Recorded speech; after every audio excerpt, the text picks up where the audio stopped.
Hello, and welcome to Shattermare Live. This is Hey, episode 7. Man, we're already 7 in. It's crazy. Crazy, guys. didn't think we I make it think, so far. yeah, so far, Hey so guys, far we're still alive. Hey, I'm setting that up rock for and later. roll. It's a little sneak peek for later. Yeah, so how you guys doing? I'm joined by my co-host Kyle and William here. Doing Doing fantastic. doing very well. Doing very well. Very pleasant day today. So Good. Kyle got a new bottle of scotch. I'm jealous. I Yeah, wasn't aware. yeah. No, I need if to you'd get a asked new me bottle. before the scotch, I wouldn't have said fantastic, but now I'm doing what fantastic. kind of After the scotch? scotch set in. What kind of scotch do you enjoy? Right now I'm drinking Tom and Towel, I think 16 year. Nice. Wow, fancy. Kyle, Mhm. I don't want to dox you, Kyle, but William, his day job is like a alcohol rep. I won't say for what companies and stuff, but he gets a ton of samples, quote quote. I use my samples for work. Thank you very much. Oh yeah. I actually don't drink that much. Well, yeah, you can't. You die of alcohol poisoning by now. Actually, I've always, Like, when it comes to scotch, I've always liked. And some people may scoff at this, but some people, I like Johnny Walker Black. I just, Johnny Walker Black is okay. Like yeah, anything above red, like blue. I think their green label I've tried. It's okay. It's yeah, not bad. I just think people scoff at it because it's like it's everywhere. So that's like the baseline of Scotch. You yeah. know, it's like everyone knows about Tito's and Patron, and Mm, what else? What else are just like really Every bartender I've Captain talked to, Morgan? You know, yeah, every Bacardi. bartender I've talked Bacardi. to, Yeah, they say Patron is the most overrated liquor they've ever poured. oh, 100%. Yeah, Yeah, Yeah. Basically, if more than 80% of people know a brand, then it's probably bad. yeah. Well, but what I was saying is that Tito's is good for vodka because I mean it's is it? usually really popular because it's mid-level. It's kind of like with a Kettle One or maybe a level below it. And it's pretty just if you just want a vodka Collins or something like that, it's a pretty good all around, you know, mixed vodka to mix things in, you know, Hmm. as opposed to Belvedere or something like that. Where if I want vodka rocks, it's Belvedere, you Yeah, know. you're not Yeah. gonna The drink question is how many people are Tito's. drinking vodka on the rocks. Yeah, that's true. What's funny is people will buy, you know, you could have like I've done like good tasting events where you have someone like they'll have like a bottle of Tito's in their hand and you have them try, a bottle of whatever vodka and you ask them which one they like more and they'll say the one that you just let them try.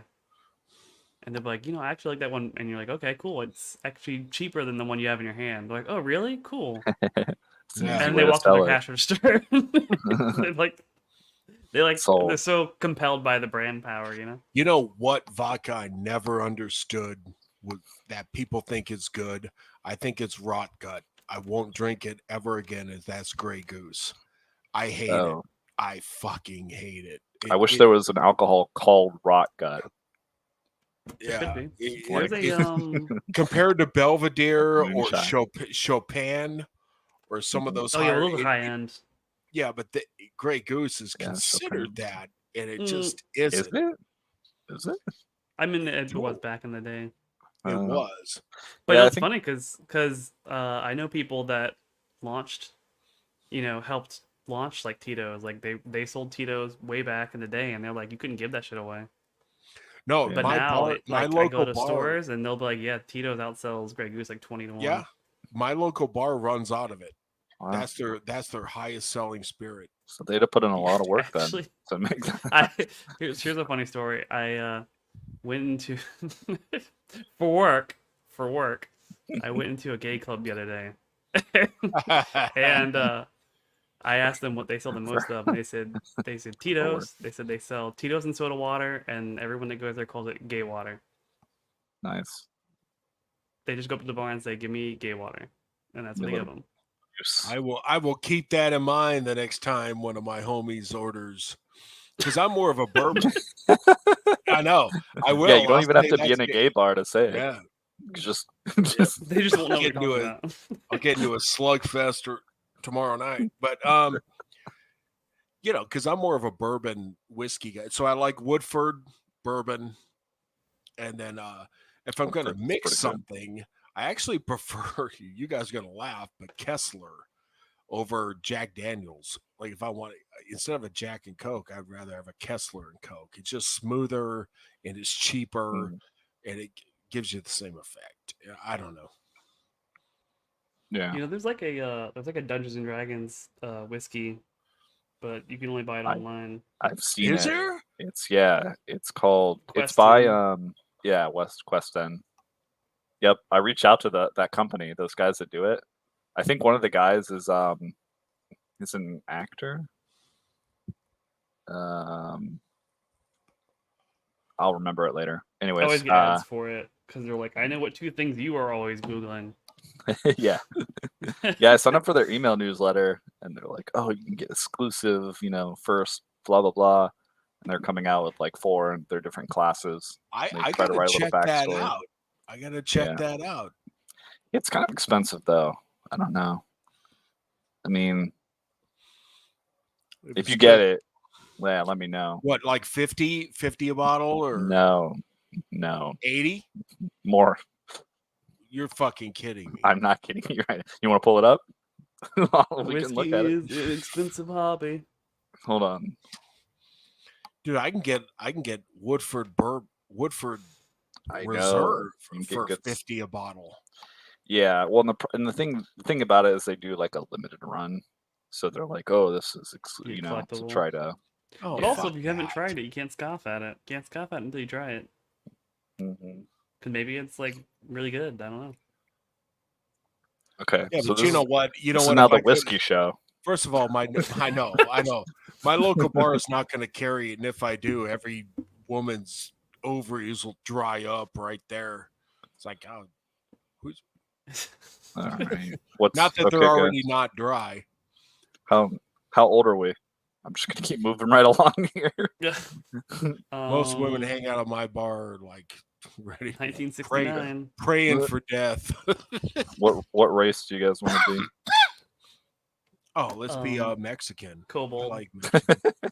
I want to be. They don't have kobold. They have the classic quintessential races.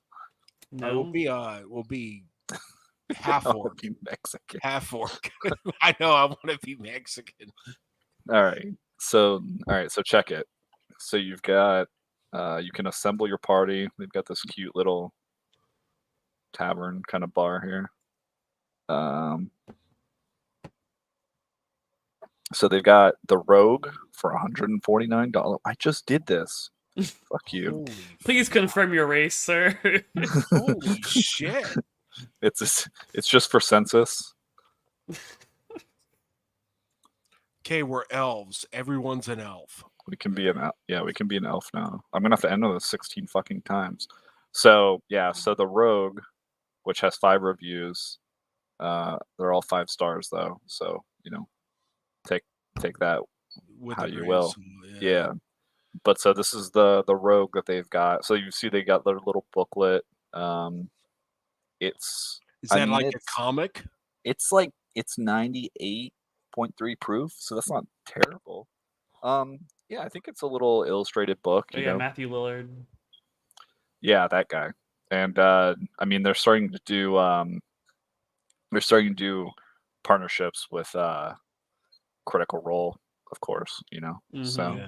that kind of stuff. You need the power got a gaming little- optimized whiskey is what you need. That should Yeah. be their special edition. So your HP. Your 1-level dip in Warlock edition. Right. Yeah, if I really wanted to customize this, I would need Warlock, basically my current character in our game, I would need Warlock, Twilight Cleric, Rogue, whatever. So the first one they did was called the Paladin, So let's see. We got the whiskey shop. The road kind of sneaks Oh, up it's on sold you. out. So they're gonna do a paladin, rogue, warlock, and dragon. That's odd. Maybe that's dragonborn. I don't know. But Can't see even the then, full that would thing. be a race and not a class. So Yeah, but you can. So they have like the high rollers that basically every time they release a class, they give you the option to spend like $600 to get all of them or whatever it is. and people buy it. Yeah, people buy it. Yeah. It's sold out. So Wow. I mean, at a certain point, it's you've got pretty enough small money, you're just batch. kind of like, that's cool, and then you buy it. I'm Yeah, not at that that used point to yet. be me. And then I started a comic book company. So, anyways, and then obviously they have like random swag and stuff. So, trust me, I'm not sponsored by this company. We're just No. doing this for research purposes. Yeah, and I don't So, distribute them. yeah. Oh, that's the point I was going to make earlier. Kyle gets some like he gets some obscure stuff. Sorry, I just removed myself. He gets some obscure stuff, but it's good. Like there's a random Colombian brand rum. A parse. Parse. And I was like, oh yeah, I enjoyed this, and I brought it over last time I was here. He's like, oh yeah, we're about to start getting that. I'm like, oh sweet. So You if know you what's mentioned something, weird? In my neighborhood, so a couple liquor stores in one. So years ago, when Dan Aykroyd was releasing his vodka, he was literally at this store on the corner uh, from my neighborhood, about a half mile away. That his sounds vodka, funny. yeah. Like And the then distillery, or he was just no, he has his own vodka. It comes with like a oh skull bottle. You can look it up, Dan oh, I've Aykroyd's. seen that. Yeah, but he was there, like taking pictures and stuff. I didn't even know it. That's cool. And Yeah, a then lot of these. just last year, Jason Momoa Yep. was at the Safeway again, just a few blocks down, and there was a line, probably a 3-hour line, to take pictures when he Damn. was releasing his vodka. And it was all like middle-aged women who were. Of course. I mean, I've seen less famous people get giant lines, at their release bottle parties and that kind of stuff. So that Yeah. doesn't surprise me. Yeah, I Yeah. mean, a lot of celebrities started jumping on that. I mean, you had like, remember when Pitbull? I think Pitbull had his own Don't they thing. all have their own? Yeah, you had Ryan Reynolds. Like what's his Yeah. name? Conor McGregor has his own Irish rum, which I Which tried. one? Irish It's whiskey. actually Yeah, 12. whiskey. Proper I'm sorry. 12. I don't know why I said rum. Yeah, proper 12. It was okay. Irish rum, I you mean, say? yeah. Someone should try that. I mean, they do Japanese whiskey, and they get No, all but their it was funny because so I'm in the Scottish bar. wheat. I get off work, I go in the bar. I'm like, oh, Jason Momoa's down the street. I'm like, what was that line? And all that shit. Yeah, he's down the street at Safeway. There's a department store, it's a supermarket, and he's taking pictures and signing shit and giving away or not giving away, but selling his vodka. And they're all selling on eBay afterwards. Yeah, Yeah, for sure. and then so all these women came into the bar like after being in there, and they're just giggling like schoolgirls, like, "Yeah, we met Jason Momoa, and we get," it's just like, we're cringe all as high well. on their Yeah, celebrity status. all menopausal. No, But yeah, California for you.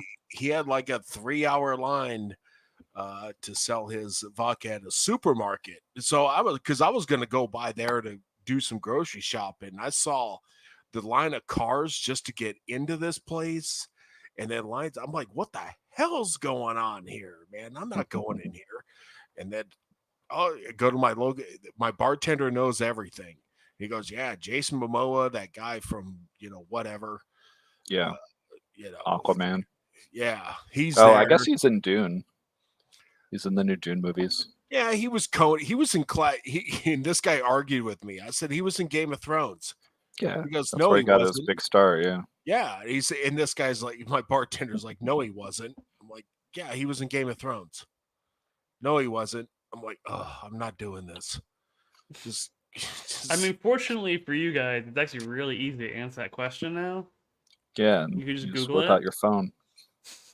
Yeah, It's like I you was don't want to back in the do it. day, you just like No, whoever outconfidence the other yeah, person. I don't. Yeah, but I don't want to prove this guy wrong where he's short pours me or spits in my drink. So I'll take the loss. got us way too much leverage over you. Yeah, I'll take the loss. Yeah, There you you're go. probably right. Take the L. So yeah, whiskey.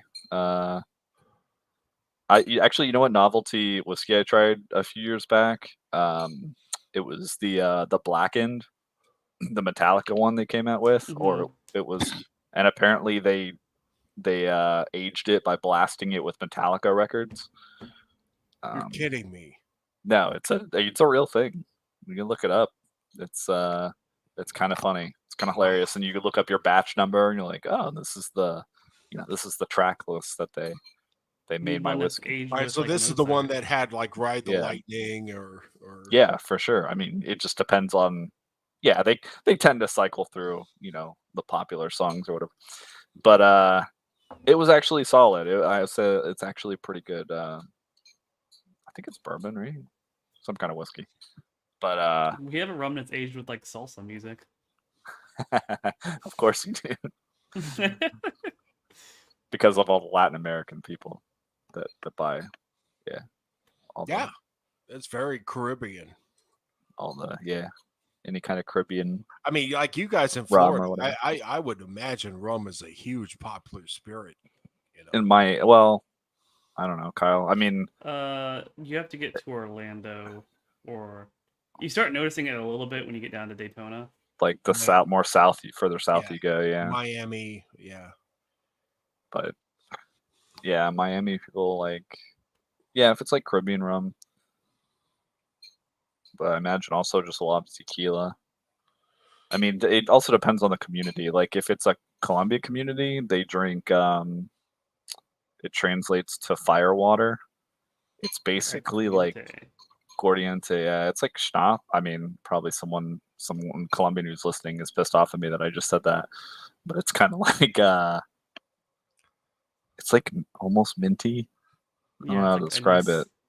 Yeah. Anise flavor. Yeah. So A lot of people in South America drink like otherwise it's like Buchanan's. vodka. Huh. Buchanan's is super popular. I never tried Buchanan's, Interesting.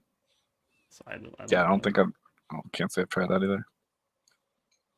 So, anyways, you guys ready to talk about comic book news stuff? Sure. That'd be and great. and D&D. Yeah. We Yeah. already talked about D&D. Okay.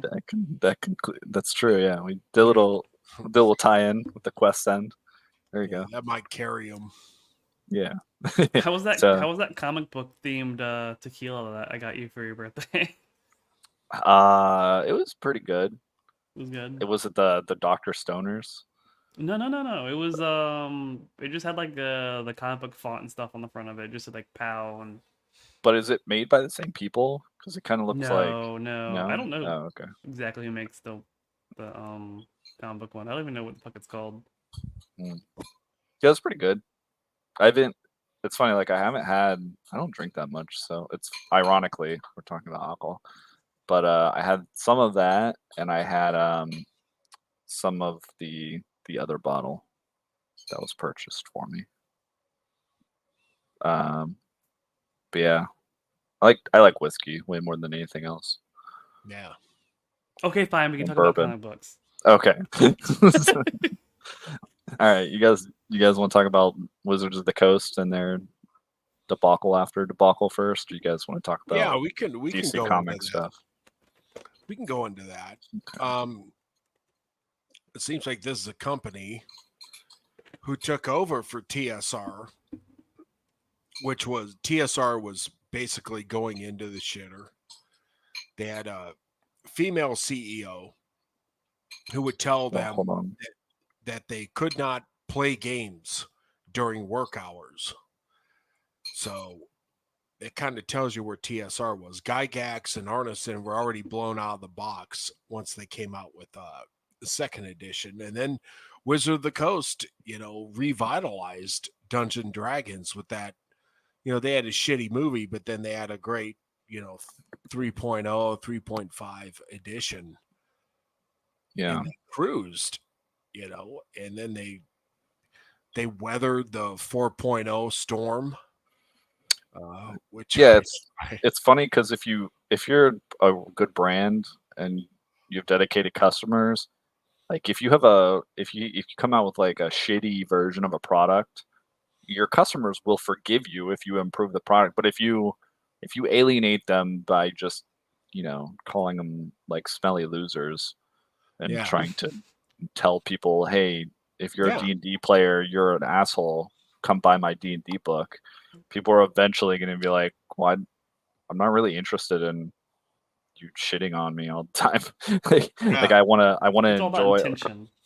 yeah. Yeah, I mean, there's a lot of money. Coca-Cola did like the new Coke, and people were like, Well, "That sucks," and then they brought back Coke Classic. I mean, that's a marketing They thing just in of itself, but yeah, yeah, just going like, back to what worked and then yeah, rebranding that. Yeah, that's kind of what they did with fifth edition, in my opinion.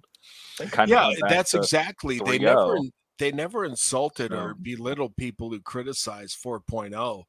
mhm. In fact, they brought in Mike Merles to try to streamline it. So he came out with, I have all these books.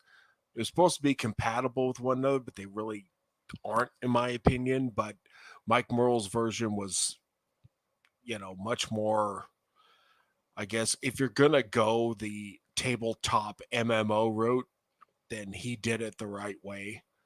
Whereas the Mhm. previous source books were kind of half-assed in that. And um, but then they came out with fifth edition, but they never downplayed the people who criticized and stuck with 3.5 or anything like Mhm. that. Yeah, I mean, there was or no second edition or first, yeah, they're just so different. It's like right. whatever floats your boat. Yeah, and that's kind of how Just you you like should math more run than your me. company. It's fine. Yeah. Well, what the real biggest criticism I have of fifth edition as someone who's played multiple editions, and like I understand like people who say or that's like the new player normie D&D.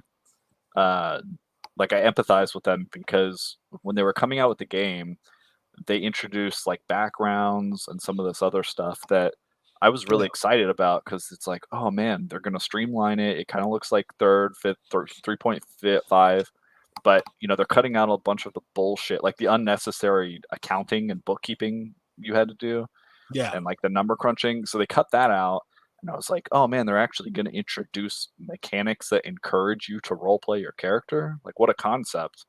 And they kind of just dropped that immediately. So like that's kind of why I empathize with the people who are like, oh, this is just for like normies that they try to get into the game because it's like baby's first role playing well, experience where they but hold your that hand. that was exactly the what they were going for, and they achieved it. Well, yeah, I agree with that's what I'm saying. I agree at the end of the day. That's my biggest criticism of that. It's like they should have built upon that. So they should have had more things in the game, like a part of the progression system for your class, and even you Optional. could have, yeah, you could have even done this with racial stuff, like not like where they used to have level adjustments and hit dice, not that bullshit, but like just a little something, like they do with some, like at fifth level you get this spell, at first level you get this spell, at third level, that kind of thing, and just said like, okay, well if like they did it with inspiration, like, oh, if you're role Mhm. playing your character or the DM's like, oh, hey, I really enjoyed that session. Here's a free advantage dice. Like just little things like that. Like, hey, if you're this race at fifth level, if you successfully make a persuasion check against the guy, you get advantage on your next roll. Like that kind of stuff. Just Yeah, stuff that's like, oh, that encourages you to actually role play more and play the game. yeah. Well, if So, anything, they're moving away from that in regards to the races because they did that one oh update yeah. where it's like all races are the same. Yeah, they're diluting everything, watering it down, but that's Gnomes that's and orcs are because just as strong as each other.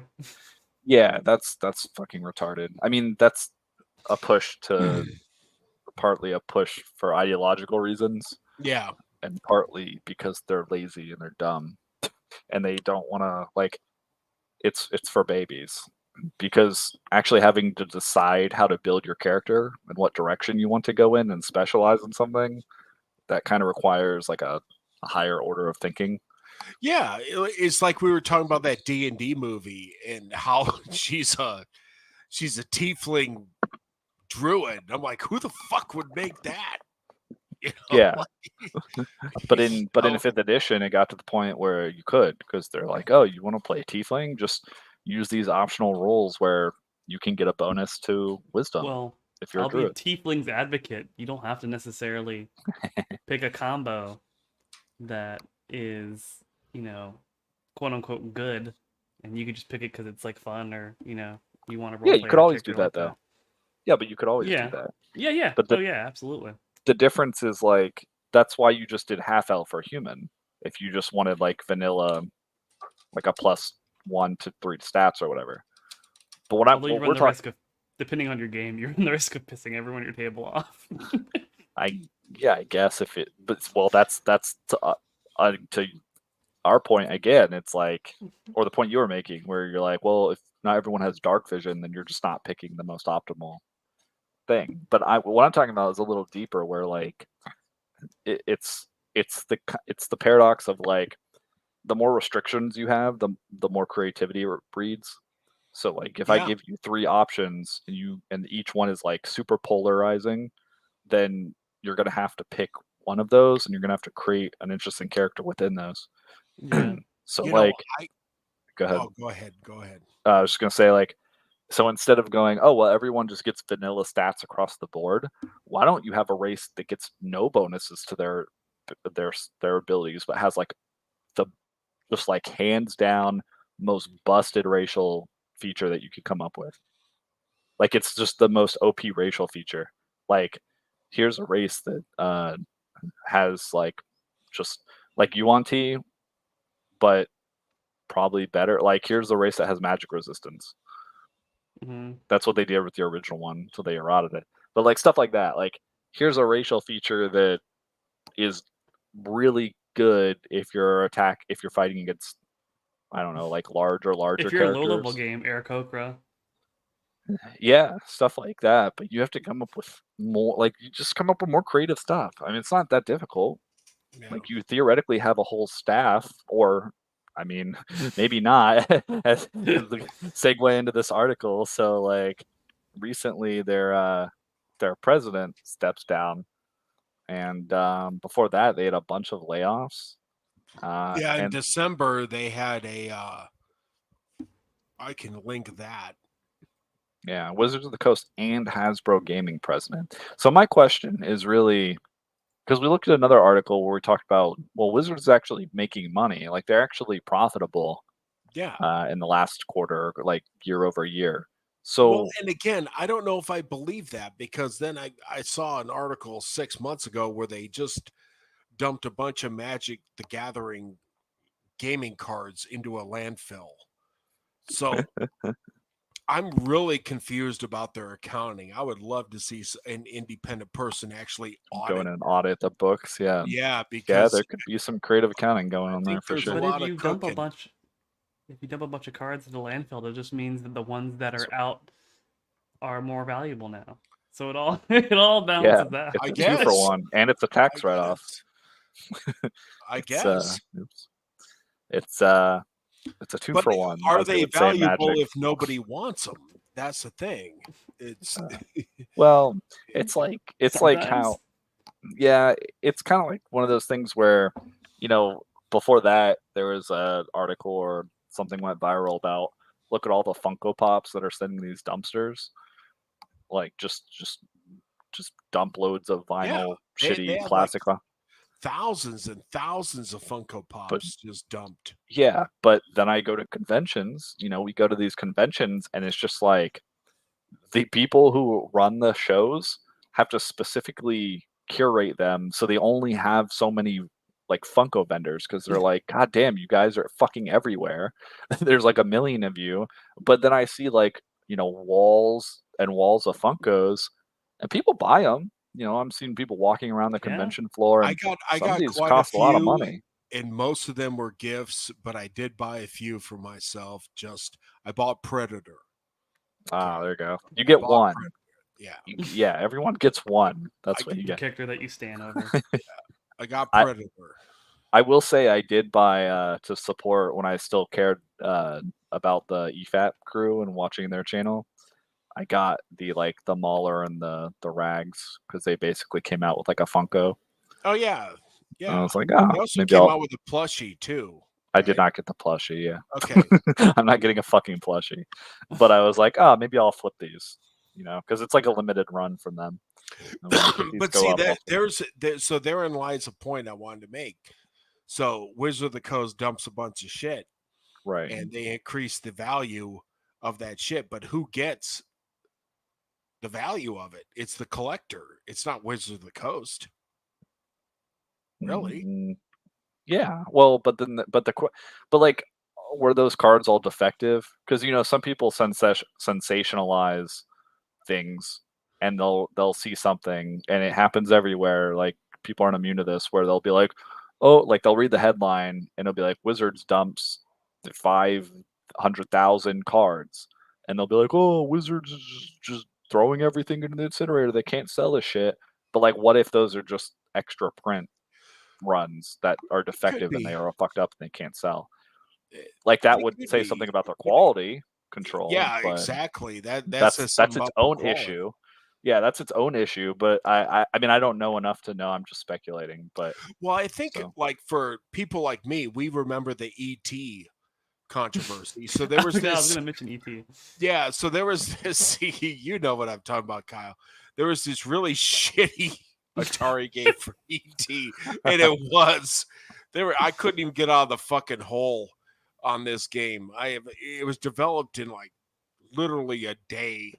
I think Good. he had less than a month to do this. And so they buried all these copies of ET. Now that was considered a myth in New Mexico, but I guess G4 TV went out and actually dug this thing up and oh found shit. copies of the ET game.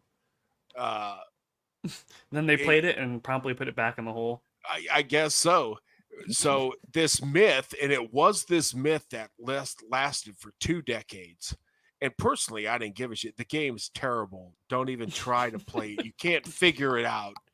I don't care if you're a math major at MIT, you cannot figure this game out.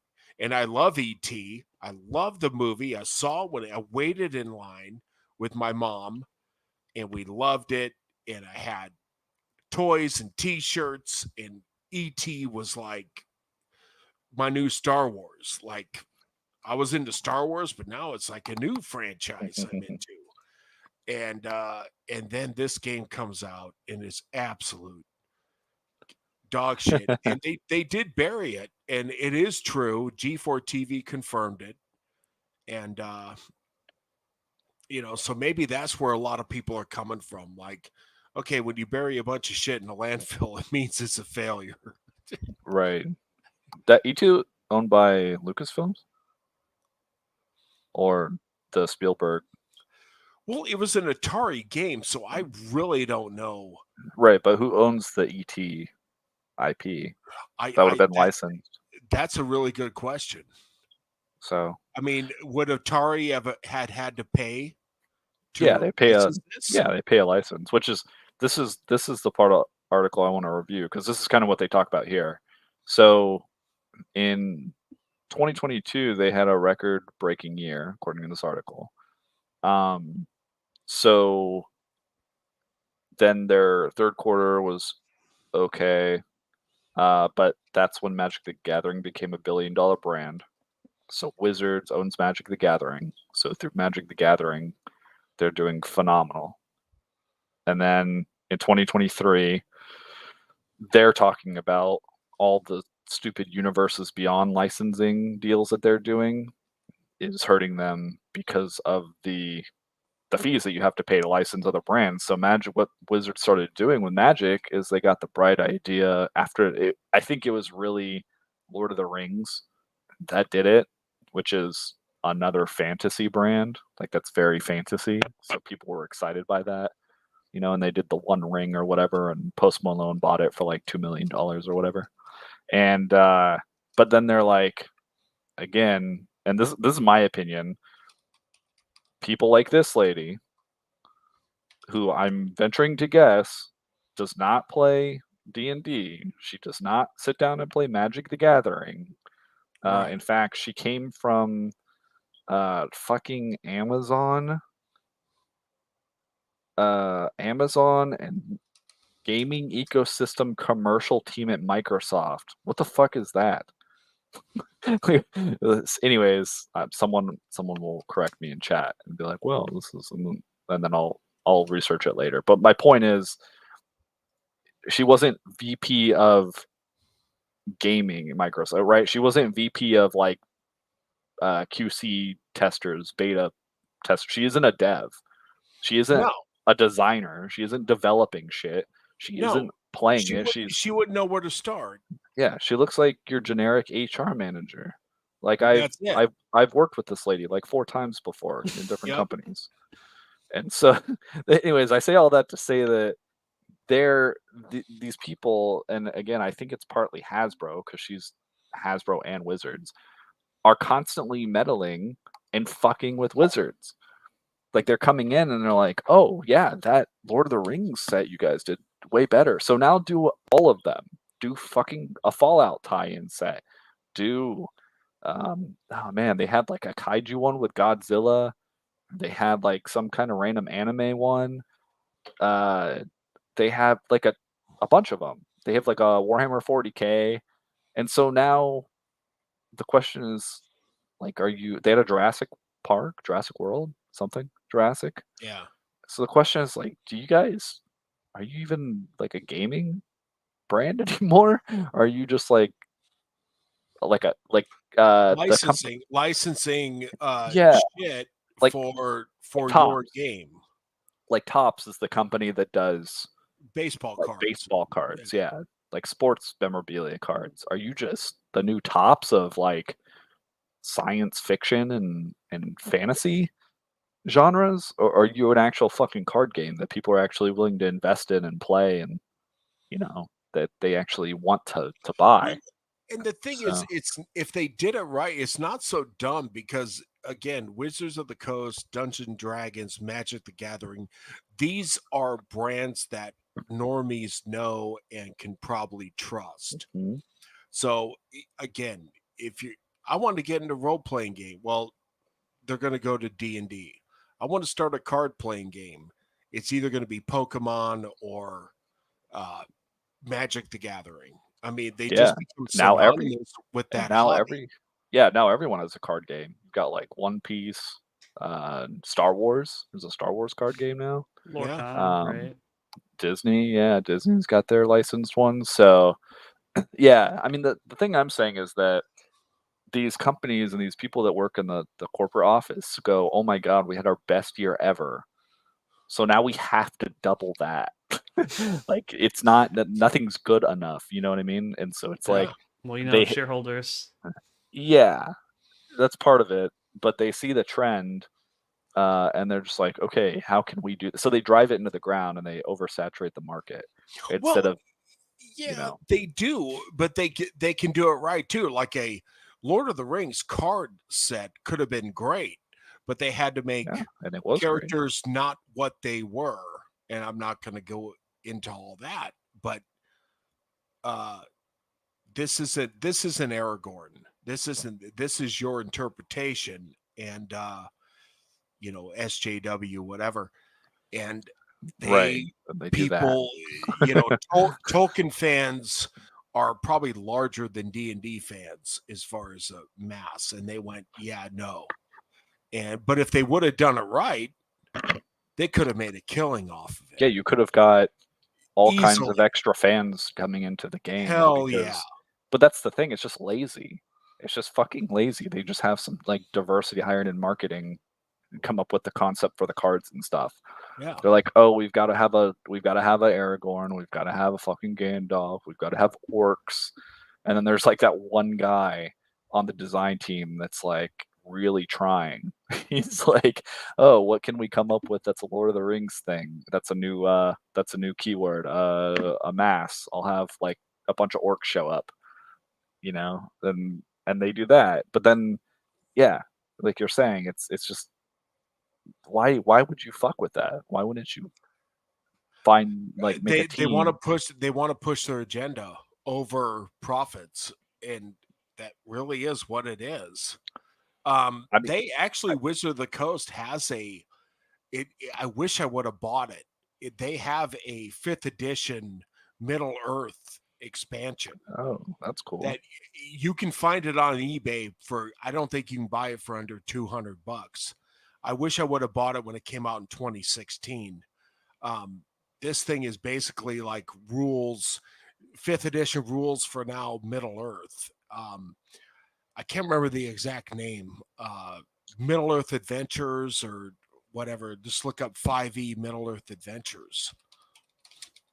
They don't print it anymore.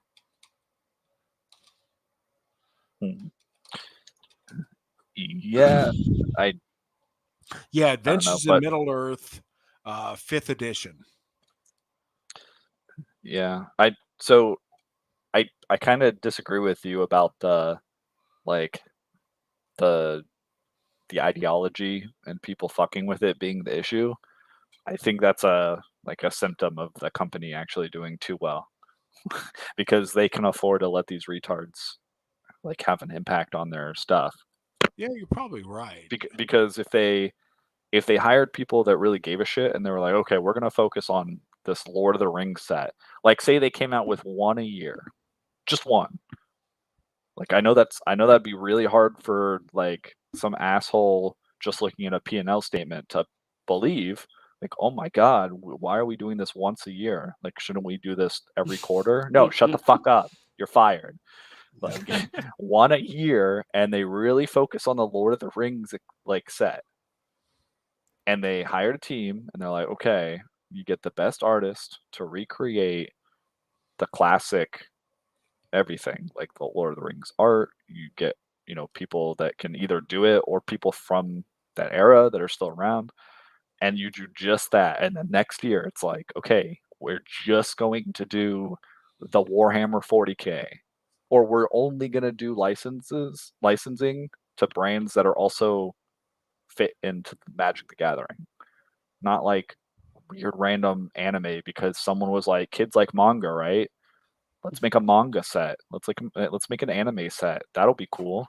Rick and Morty. Like, Yeah. yeah, like, but they can't help themselves.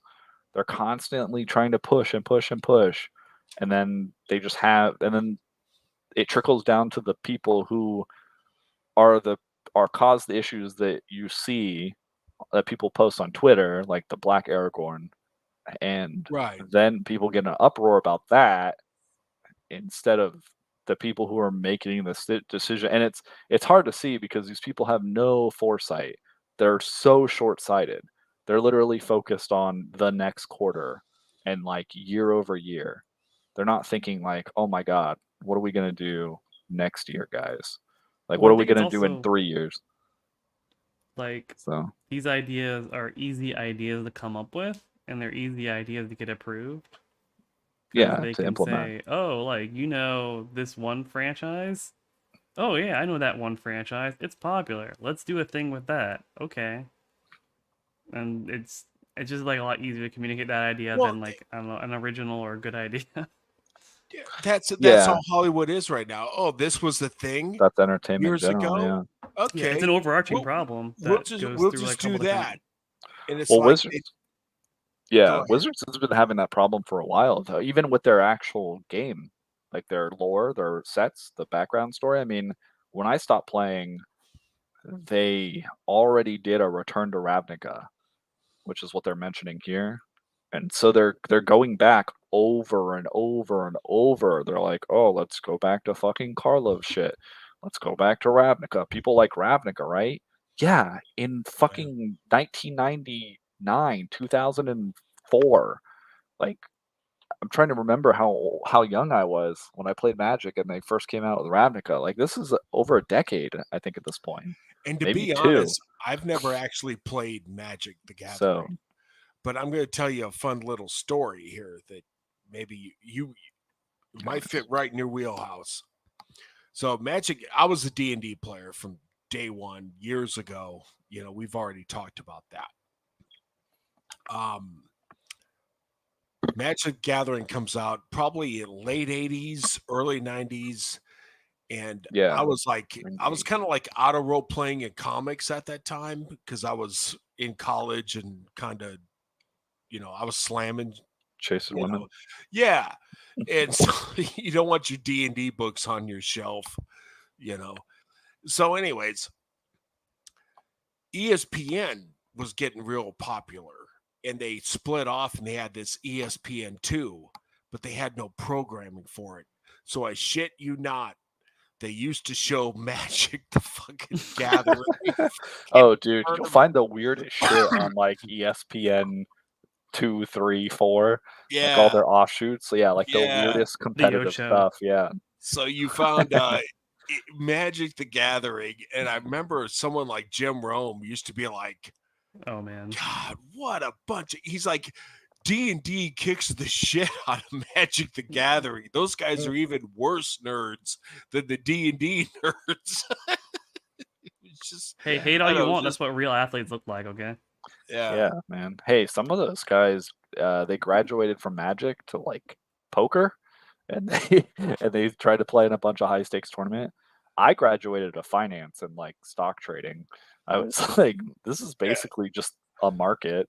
Like you can pretty much apply the same kind of trends and analysis to like card markets as you can to the real market. So there's some stuff you can learn, but yeah, a lot of whatever.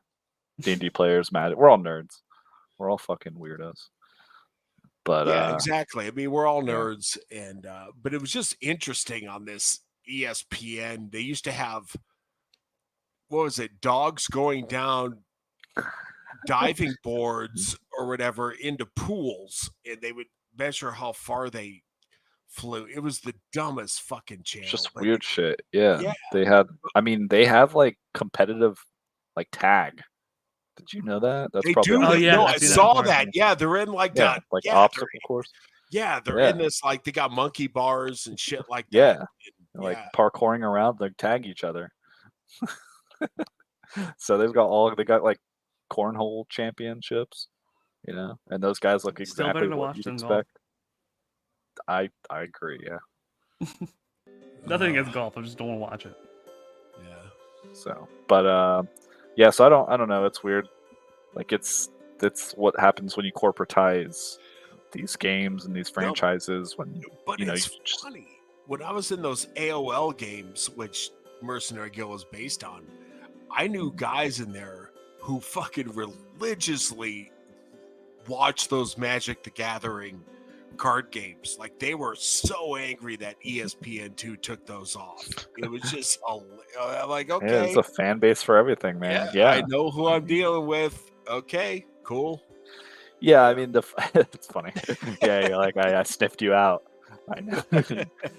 Yeah, I mean that's how I identified weirdo. I identified people that LARPed back in the day, like when I played D&D with people, and they're like, "Oh yeah, you want to go like meet up here and do like Vampire the Masquerade?" I'm like, "Wait, you mean you want to do this like openly in public, where anyone can just see you and shame you?" This was back when this shit wasn't cool and wasn't just trendy. So people were like, "Oh, OMG, I love current popular thing." This I'm is pretty when sure them people- wanting to do it in public it makes them more based than you, though. maybe I was too soft. They're like, I don't care what people think. But but that's because they had no fucking friends, or they were their own. Or friend did group. they have friends and And they they had just no LARPed shame. with them? Yeah, they They were- did. That's what I'm they were- saying. They I were trying was. to smash. Yeah, they weren't. Yeah, they weren't. I'll just say I had to be very political when I was younger because I was in completely different friend circles. Like I had like 4 different groups of people, and if they saw me out in the public, I would just get roasted endlessly, like in high school. You got to be careful what group saw you doing what. Yeah, I know Yeah. exactly. I Yeah, know exactly. what you're talking about. You had like your friends that you hung out and you just did sports stuff with. Like if I was on like the baseball team or whatever, you had those friends, and then you had your nerd friends you hung out with, and then you had your druggy friends you hung out. I'm just kidding. Yeah. But yeah, you had like all. I mean, I had like my jocks, then I had my nerds, then I had my surfers, Yeah, surfer You kid. know, Yeah, yeah, and so all the it's different like, cliques, yeah, and like people would they get like really triggered back then if you're like, okay, I'm gonna go do this, and they're like, what are you talking about? like if you're talking to a girl in high school and your nerd friend comes up and starts talking to you about Monster Manual 2, you're You're just like, like, fuck off. just shut it. I'll talk to you after fucking school, man. Just shut it. Yeah, What's this Monster Manual 2? Just don't worry about it. yeah, It's don't like worry. it's like a new I don't know. Yeah, eventually I just stopped giving a shit though. Like later in my teen years though, I Yeah, was just like, yeah, I don't care.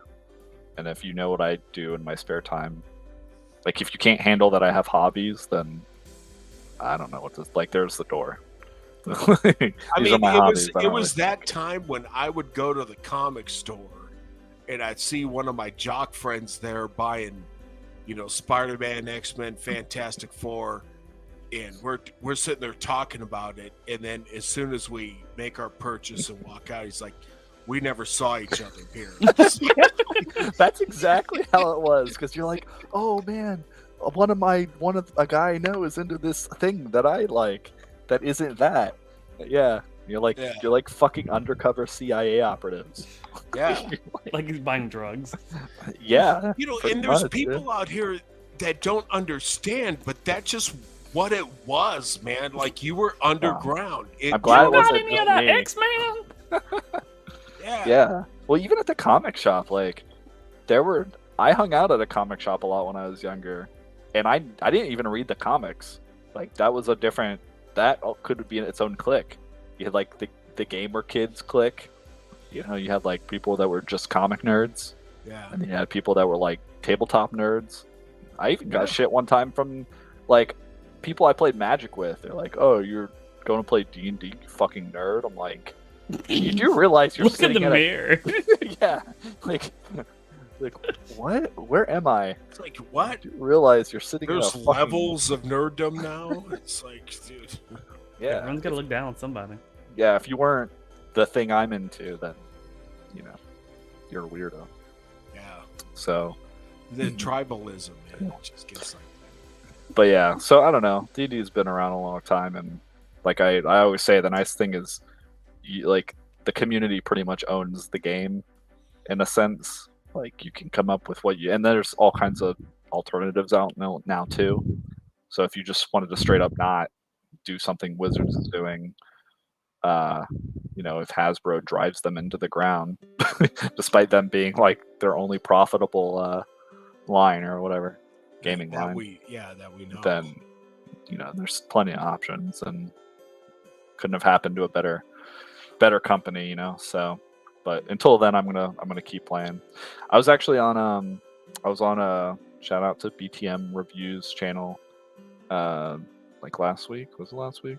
A couple weeks ago. The week before. Week before, and someone posted a funny meme, and I was thinking about it, but I thought about it more after the fact because I was like, this is actually interesting to me that and everyone was roasting me for playing 5th edition, so now I'm salty about I it. remember that. I was in the chat. Yeah. Yeah, William was there. He was leading the charge. But you remember the meme they posted or someone pulled up, and it was like vaguely, yeah. It was like people who play D&D who want people who they want new players to come into the game, and then the other slide, literally like the next panel is as soon as someone plays 5th edition, you're like, oh, this is just a game for normie assholes, and I hate all these new players ruining my game. That was basically the meme. Yeah. So I was thinking about that, and it basically amounts to any kind of culture that you're in or a part of, and I guess people just call this gatekeeping now, but people used to call it assimilation. I don't know if that's a dirty word or not, but if you have a culture, any kind of community or culture, there's this weird thing where, like, if you don't, force maybe is too strong of a word. If you don't have people conform to your culture when they come into the group, then you're labeled as like fucking Nazis or something. There's this weird victim mentality Yeah. of like maintaining the stability of a culture. And this goes for Well, anything, like literally yeah. nations, up to the name. But we're just using the microcosm of Yeah. like D&D or nerddom culture. So I went through that But- with those AOL games, and you had this I don't know, very bitch, whatever. She kind of took over the game, and she actually wrote for Wizards of the Coast third edition. She actually has some source wow. books she's wrote. And she also has a novel out, Leanne Mercer. That's not her real name. Her real name's Jen. Anyways, she was very privileged, Japanese, went to Yale undergrad and Yale Law School. So in those chat-based games, people would judge you on how well you wrote. That's kind of how I became a good writer. It was kind of like a real wolf pit. But you get a 13-year-old kid coming in there, they can't write very well, but they're trying. But this chick would just undress them, man. She would just tear trial them. by fire. No, Tear but 'em down. they're 13, and I used to go back on her. I pushed back on her, and be like, "It's a 13-year-old fucking kid, man." And the future of this game are people like that. Let's try to do things in a classier way, and that put her and I at odds. She tried to kill my character numerous times. Oh man, Ridiculous shit like that. Yeah, and the game eventually died because she took it over, achieved what she wanted, and died. They're going to blame MMOs, but Yeah, we you went take to it over and kill it. I mean, that's what's happening with all modern pop You know, culture stuff. But it's like these people are a future, and we got to just help them out. And that was my approach, and I had my own faction of people who, yeah, let's help this person out. But usually the person would be like, "Oh, fuck this place, man. This is toxic. I'm out of here." I don't know if this is controversial to say, but I don't think women understand mentorship. Well, yeah, I mean, like you're Especially at Yale, for boys and men. You're at Yale Law, and you have somebody who's 13 years old, public school educated. So take that into account. Like, you know, right. But like raising the next generation, I don't think a lot of people in general understand that. Like they don't understand that you have to mentor. I mean, you see articles all the time that these women are writing about, like, oh, I'm in a corporate environment and like men don't want to mentor us anymore. Like they just expect that like men are going to teach them everything about their job and stuff. Like they're always the ones wanting to be mentored. Yeah. By older men, more experienced and mature, but they don't understand that like, well, those men came from somewhere. Like those men were those 13-year-old boys once. So they look at it as like, oh, I'm in a position of power now. I mean, again, this doesn't necessarily apply to women, but I'm just using this example. Like they're in the position of power, like that lady who went to Yale, and so now she's like, well, I'm going to tear down this 13-year-old kid with no context. Yeah. Just like not giving a shit because, you know, I can. I just linked her Amazon, so all the things she's worked on. Some third edition, some were Warhammer, but she also had her own book. I think her first thing was The River King's Road. She hates me, and if she knows that I'm behind the Mercenary Guild, she will come after me with the white hot intensity of a thousand she still hates you. Oh yeah, she fucking hates me because I called her out. I said everything she's gonna do, destroy the game, destroy. She actually did, and I had people saying, "Yeah, we, you told us so," and I'm like, "Do you think?" No, I mean, her and I hate each other. I mean, and she thinks I'm a fucking idiot. She thinks everybody's an idiot. Every fucking human being is an idiot under her. She really thinks she's Stephen Hawking. Yeah. Like even though she's not, she's an idiot. I even challenged her on areas of law that you just don't know what you do. She said, no, I do. Oh, yeah, this feud is extra deep for you guys. It's real deep. That's why I had to in the same industry. That's why I had to change everything about this so she had nothing to come at me over. Well, yeah. So going back to what we were talking about, that well, Away from William's blood feud. well, I yeah. know. I mean, Yeah, she will come at me, and I'm Not- going right back at her. yeah. Fuck You it. don't have Let's to use. go.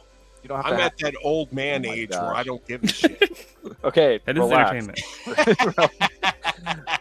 The point of this is that people come into these cultures, these companies, these entertainment, these things, these fandom, and they fuck them up and destroy them from the inside. They subvert them. So Yeah. then people say, "Oh, we need to gatekeep this thing." You don't have to gatekeep things.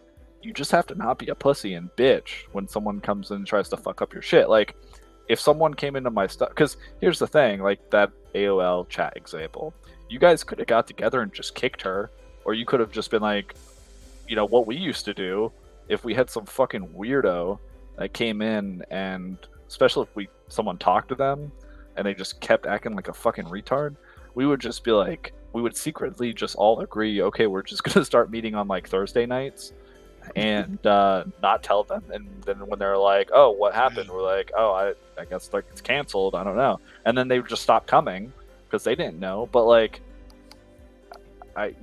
there's strategies that you can employ. No, this There's- was impossible because her boyfriend. Not impossible. In this Fucking situation, AOL chat group. Relax. but- It's who cares about this lady, William. The point is, like, you have to enforce your culture. I'm still fucking triggered. Yeah, mother- obviously. Don't take away what Obviously. fuels William. Okay, No, yeah, I get it. you won't But- get any new issues written or anything. The mercenary guild is my The fire fucking will be gone. revenge. Yeah. Okay. Well, there you go. That's what does it for you. But yeah, you've gotta when you bring people in, you have to run them through the ropes. This is why mentorship is important and bringing up the next generation. This is where the tribal knowledge term comes from. It's the experience you get from working with people, you know, in whatever thing or doing whatever you are doing.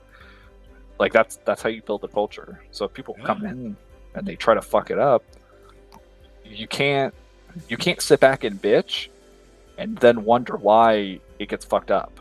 You have to be proactive. Right, but I think in this On situation, because like I talked with the guy who mentored her, and she was that, you know, sit back, da da da, but she was also very feminine, and she would send pictures of tits and stuff like that to the people who ran the game, and she kind of used her feminine wiles, and then Yeah, her you character can't put got up with that shit. powerful. Yeah, but yeah, they you again, can't be a bunch of dealing- sims. you're dealing with nerds and simps who are like, okay, whatever you say, and then it became her game, and then Okay, it was well all don't downhill. let people fucking gaslight you and love bomb you. And that's what into- happened in the comic book industry, as Ethan Yeah, describes. it, Sounds pretty you know? familiar, huh? Yeah, pretty familiar. So, yeah, the tale as old as time. Yeah, But, yeah, but you have to, yeah, you can't simp for people if they're women. If they're guys, you just have to get them in line. You know, set them aside and be like, look, this is how we run things around here. You're either on board or you're gone. I mean, I kind of had to do that with some people in Shattermare. I'm not gonna name names, but yeah, I had to no, do no. that. I Yeah. literally had to be like, look, this is how it's gonna go, or you're fucking gone. Like, I can't have you be a liability. So, And it it's is too what it bad is. because you had a good friendship with that. Yeah, but Some if of those people, if you're- and- right, but the way I look at it is if we can't be friends outside of business, then the friendship wasn't that strong to begin with. yeah, it's a good point. And if we're all working towards something greater than ourselves, if the goal is more important than the individual, then it's worth more, I guess. I don't know how to explain that. Like the goal of me building this company and working with all you guys is worth more than one or two individual relationships. That's the way I look at it.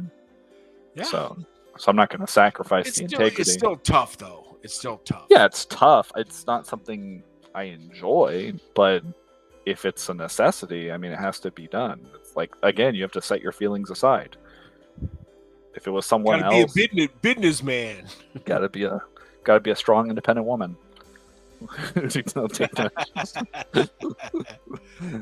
Can you guys But, give me 2 minutes so I can just go to the restroom? Yeah. And you Yeah, guys well, can No. I'm Just gonna- take your microphone into the bathroom with you. Yeah, just mute yourself. No, you don't want to hear that.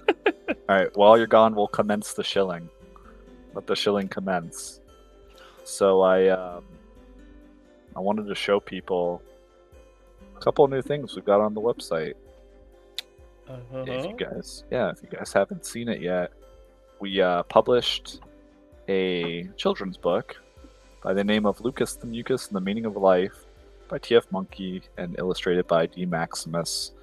It's pretty tongue in cheek. It's in line with our brand, but it's actually pretty solid. He may have invented a new genre, like a philosophy for kids. I don't know if that's a genre yet, but if it isn't, then it is now. So it follows it follows Lucas, who's a mucous membrane cell, and he kind of goes through like I don't want to say existential crisis, but he has an event that he goes through, and I won't spoil it for everybody, but we'll just say he meets a higher power, and he actually gets to ask the higher power questions. So it's kind of I don't want to say kind of, it's an obvious allegory to what if you basically were able to meet, quote unquote God, and ask them, meet your maker. Yeah, basically. And so like, what if you were able to ask the most important questions of life? What's the meaning of life? What's important? Why are we all here? All that kind of stuff.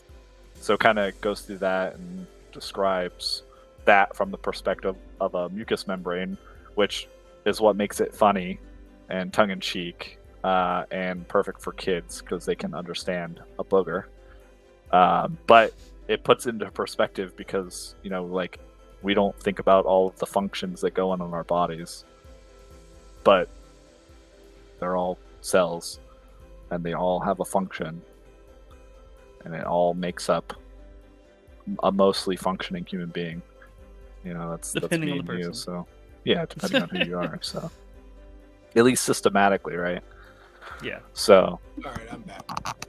we're talking about Lucas Got the Mucus and the Meaning of Life. TFM's Yeah. book. Yeah, so we published. God, I love that guy. Absolutely love that guy. I'd love to a talk. cool dude. You talk to him, man. I would We'll love have to talk to him. I'm serious. He's not that God. He's just That a guy. guy changed my fucking life, man. I'm serious. I gotta stop roasting William. No, It's you good can go fun. ahead and It's roast good me. fun. No, seriously, it was like Sam Kinison and TFM. No, No, but, he's and Sandman. How the hell is Sandman still on the air? I mean, he does like very well. He's really good at adapting and pivoting his stuff. God, that guy is so smart. I but, can't stand his cadence on his videos, but man, when he actually has a discussion with like Undead Chronic or Better Bachelor TFM, it's great, man. Yeah, he's a good like moderator basically. Yeah, he should have like a full podcast if he doesn't already. Anyway, so we're just talking about Lucas Mucus and the meaning of life and what it's about, and we took this book and we did it. Originally, we wanted to do like a little golden book in the style of a lot of kids' books, but Yeah, like right now it's not Golden Key or whatever. Yeah, exactly. But right now it's not really feasible. So we were talking, and I think one of us mentioned it, just doing it in a comic book because we're already doing comic books and it's easy and it's it's not a ton of pages. I think it's 24 pages, so it fits perfectly. So it's like a floppy. Yeah, so we ended up just doing floppies basically. And so if anyone's interested or has a kid they want to, and there's nothing gratuitous in it, it's straight up a kid's book. They want to pick this up, it's on the website, and supporting independent creators.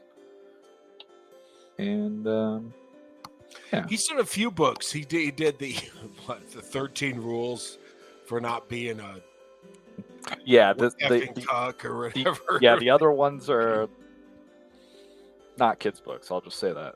Yeah. Won't go too deep into it. But so we got Lucas the Mucus, and while we're on the shop page, Have you read it? Have you? Yeah, Obviously, you've read it. Right? yeah, I sat down and I read the whole thing. Yeah, because I don't. My rule of thumb is basically I'm not going to publish something that, like, I'm not just going to look at it as we were talking about Wizards earlier, where you just make a decision top down and then you're just like, okay, run with it. Yeah, like I actually read through the whole book. I like it. I like the art. The message is great. It's Who did the art? D Maximus. I mean, I don't know who the real people are, but that's his handle. It's So his call sign. Right? it's his call sign, yeah. So yeah, if you got and it's a quick read. It's not bad. It's good actually. Yeah, I thought about doing the whole call sign thing, but it's like eventually I'm just gonna get doxxed. So Yeah. Just fuck it. I'm William J. Headline, and if you hate me, I've done a number of things. You know where to find him. Yeah, come. Yeah, but then you have to come correct or don't come at all. if they want to pull up on you, William. Yeah. Then they have to go to California though. So it's like it's a lose-lose. Yeah. They go to fucking California to pull up on William. So no offense to the state, California. It's a beautiful state. There's just, you go to the cities and there's like shit all over the ground. And I have a story for you, William. Where I live, though, San Jose is not bad. The police actually, and I've talked to many of them, because I work with some of them, but I also do trust for some of them. They, it's completely different here. You will get prosecuted. Shit will happen to you if you fuck up here. Whereas Oakland and San Francisco, not a chance. Yeah. It's these cities that are just fucking disasters. It's crazy. Like the stark difference. Like Jacksonville is similar to that. Like Jacksonville does not put up with bullshit. Yeah. Like whereas Miami does. Miami does, exactly. Orlando, Tampa. But the weird thing about Jacksonville is so from what I've come to understand in cities, like the way they gerrymander the district, the county lines are such that if the city is its own county, then it's its own district, right? And it has representatives. But like Jacksonville, the city is so big, like Duval County, it encompasses so much area. You don't have just the retarded people of the cities, like the corrupt city officials, running everything from everybody because they're just like bribing people for votes. You have the whole mass of Jacksonville voting.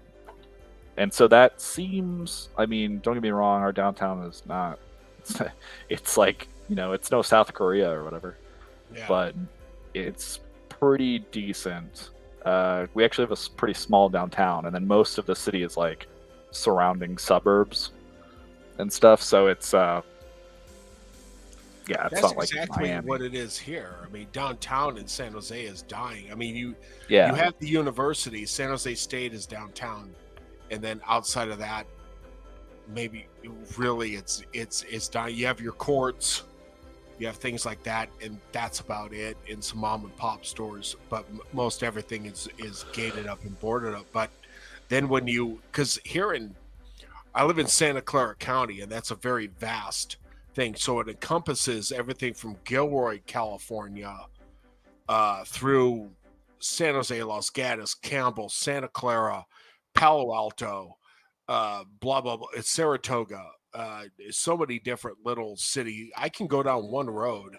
I can be in Los Gatos, shift into second. Now I'm in Campbell, shift into third. Now I'm in Santa Clara. I've gone through 3 different cities, and I'm on the same road. It's just, the smaller towns are nice. Like throughout America, I like the smaller towns. Yeah, our downtown's like a glorified business district. There's almost nobody who lives there, but a lot of it's just to attract like businesses and corporations. So people just work downtown and then they fuck off. Yeah. So that seems to be pretty decent way to have a city instead of having just like a giant corrupt shithole metropolis. Oh, so I have to tell you a story. So and this was years back too. This is even like existing Santa Monica, but I went out there. I think it must have been like 21 to 23, and I went to my cousin's wedding because I have family out there in like Costa Mesa, like south of LA, and we went up to LA just to do tourist stuff, and we went to Santa Monica Pier. And before we even got onto the pier, there's no shit, some kind of vagrant guy cooking fucking rats. Like in Fallout, he Mhm. had a rat on a stick. Yeah. And I was just I will never forget that ever in my life. It's been like over a decade, and I will never forget that sight. I'm just like, is that what I think it is? And I think my cousin was like, yeah. I'm like, oh, and you live here? like you voluntarily come here? Yeah. Like, oh, It's crazy shit. I think that's when I realized, yeah, I'm good. I don't need to visit here or live here. I think I'll stay in Florida, and you know, it ended up working out pretty well, I guess. Yeah. So. No, don't stay the hell away from that. So, Most of the coastal towns. I mean, it's just well, yeah, most of the coastal, yeah. especially if they're like the metropolises area. It's funny because Yeah. like we went to some sort of ball or gala back in the 90s in San Francisco at the Hyatt or the whatever, and we're going there, and then we had a limo, and let's go to Pier 39, because Pier 39 is a tourist destination. It's really nice, but this was at night, so we get there at night. Limo drops us off, stays there, and we see a cop like at the base. He goes, "Yeah, don't go down there." He says that. Just get murdered or something. Yeah. And I'm like, Oh, really? yeah. He's like, don't go down there. And I'm like, why? He's like, you'll probably get killed. I said, well, shouldn't you do? He's like, I ain't going down there either. He knows better. Yeah. It was Fucking funny. hell. And this in the night, because San Francisco got pretty dicey at night. You get the very aggressive panhandlers who weren't just asking for change; they were demanding it. Oh yeah. Yeah. And so again, San Francisco during the day was a great place to take people. At night, forget about it. It's Now totally different. you can't even go there in the day or night. Yeah, it's cooked, man. That city is cooked. It's so crazy too. And the funny thing is, like, Seth Rogen. So many Rogans. Says something stupid on Twitter and people laugh at him. But that's a symptom of the wider population in these places, these city centers. Like, people have some of the biggest cognitive dissonance I've ever seen in my life. You talk to people about because they want to think that the place they live is so great, and they want to be like, oh, they want to be, they want the validation of, oh, I live in a big city, I'm cool, I'm where all the hip shit happens, I'm successful and whatever. But God, these American cities are fucking awful. And I mean, go I ahead. kind of went through that, full of my own shit in the 90s when I was in tech. And I'm living in Silicon Valley and I'm in tech. And like, if it doesn't happen here, it doesn't happen. So, I mean, I kind of drew into that. But Yeah, I mean, I don't blame things you. have That's a very changed. California mentality. Yeah. But in general, I mean, whether you're in California or like New York, Chicago, Seattle, Miami has its own culture like that. People are so up their own fucking assholes. It's crazy. I mean, you look around and they're so used to it, they're completely disconnected from the rest of the world and how normal people live and how much better it can be. And so I think I'm not just gonna say the cliche of, well, people should leave more and travel more. It's just when I realized that a lot of things make sense. like you watch these podcasts like the whatever podcast or whatever, and that Brian guy will bring in these random women, or like I don't know, a lot of these like dating and cult and like Yeah. every person podcast. I love it when he brings on Andrew. Yeah, Andrew Wilson, the Crucible. That I've guy been watching a lot of his destroyed, stuff recently. dude. That guy destroyed. He pants Destiny, and then Destiny went on a whole thing of getting pantsed by God, Ben Shapiro,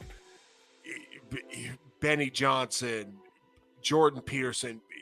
Destiny he went on a period where he just got absolutely destroyed. His techniques, his bullshit did not work. Like all his OnlyFans groupies. He got totally ran through. Yeah, and he actually blocked Undead Chronic. He will not talk to Undead Chronic. It's hilarious. Yeah, well, I mean, he's a perfect example. Like, I mean, well, he's a different kind of example where you've got guys that spend their whole lives on the internet. Yeah, like Hassan, those kind of guys. A lot of the guys, I'd say, like in the leftist sphere, that are spending all their time. I mean, even Andrew kind of is that way in a sense, where he's just like spending all his time debating people. He's a good debater, but it's not like he's. I mean, in my opinion, it's not like he has to try. He only has to ask really 3 logical questions, and he can break down pretty much everybody's just retarded worldview of what they of basically the. Well, we won't go into it here. Anyways, you start to understand when you actually travel and you meet other people and you see different cultures and how like normal people live outside these cities. You understand why their perspective is so weird, because they're so used to those kinds of things. It just doesn't affect them at all. They're like, I feel bad for these women who are like, yeah, I'll choose the bear over the man in the woods. Yeah, you can laugh at thing. That's a new thing, but you can laugh at them all day, and for like the first few minutes, it's kind of funny too to do so. But then you think like, wow, because they're obviously projecting their perspective onto everybody, right? Yeah. And so, but if you think about it, it's like, wow, your perception of men is horrifyingly pathetic. Like, if you think about it, they're so paranoid, they're delusionally scared of men based on all of the shit that they have reinforcing them in their own bubble, their own culture, the media, like their TikTok. Yeah. And you can't fix that, really. Yeah, well, yeah, at least not overnight. I mean, no, for sure.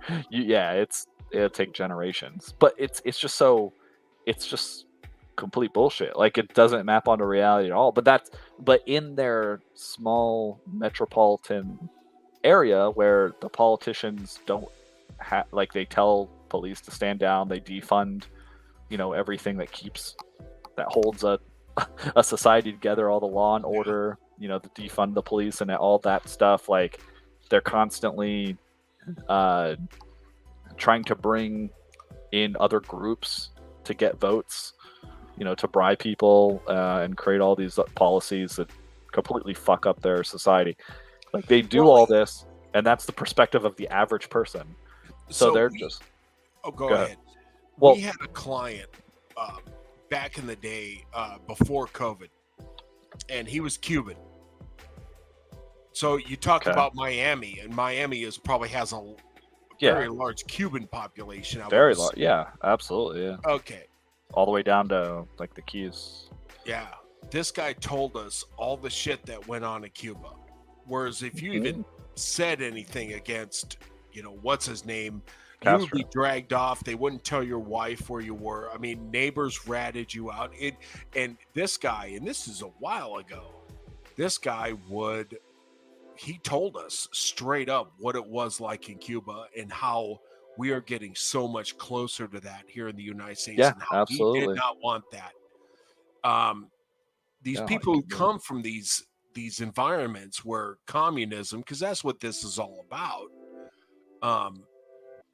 they don't want it. They see it. They know exactly the messaging, all of it. They've been there. And it's just amazing how Miami is kind of fallen off, where you have this huge Cuban population who do not want, I guess, what Miami is is supporting. And Yeah, but yeah, I mean, again, because the city is corrupt and it's its own district, it is. where it's just the inner city basically decides the the course of the culture for the rest of the basically the metro, the whole area, like a tri-county area.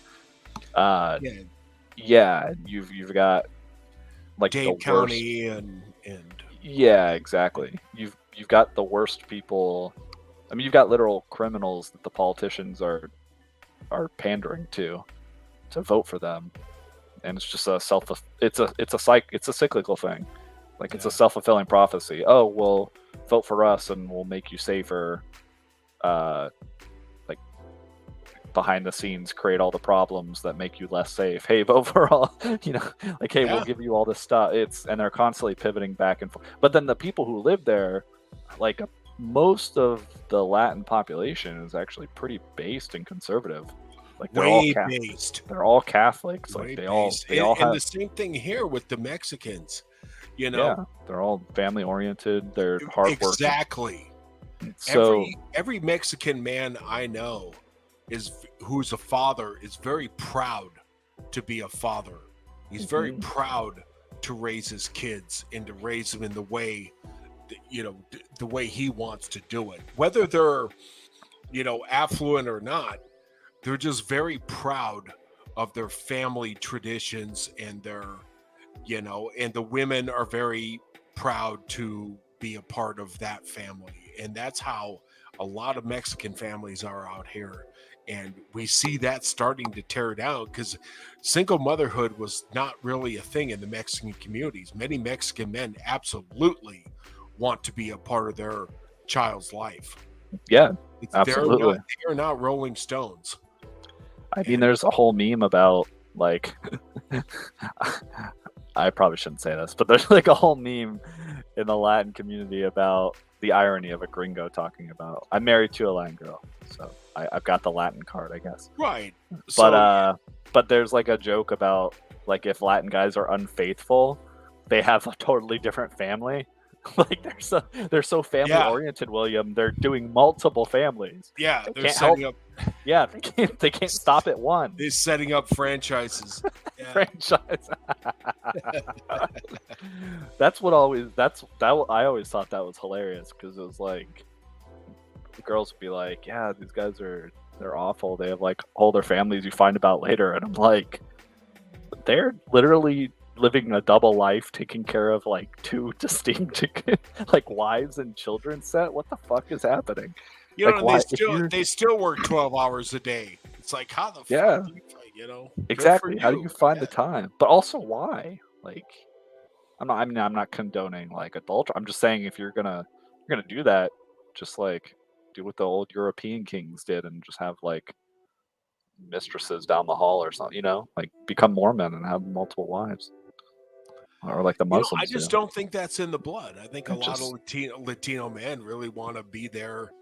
No, yeah. In general, I'm joking. That's why I said it's kind of mean. But like in general, and even that tends to be like wealthy. And that's very conservative type values. Where so they're bringing in all these people who have traditional conservative values, but they want their vote because, let's face it, illegal immigrants vote in our elections.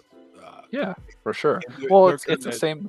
It's the same thing in like Europe is probably more of a stark example because like the average culture for a Muslim society is way like at least Latin America, it's predominantly Catholic, so like there's still an overlapping of like Christianity there, but in like super socialist secular Europe, like I should say Western European countries. I'm not talking about like the Eastern Bloc, right? Like Poland or Hungary like France, Spain, the UK, those countries, Scandinavia, Germany.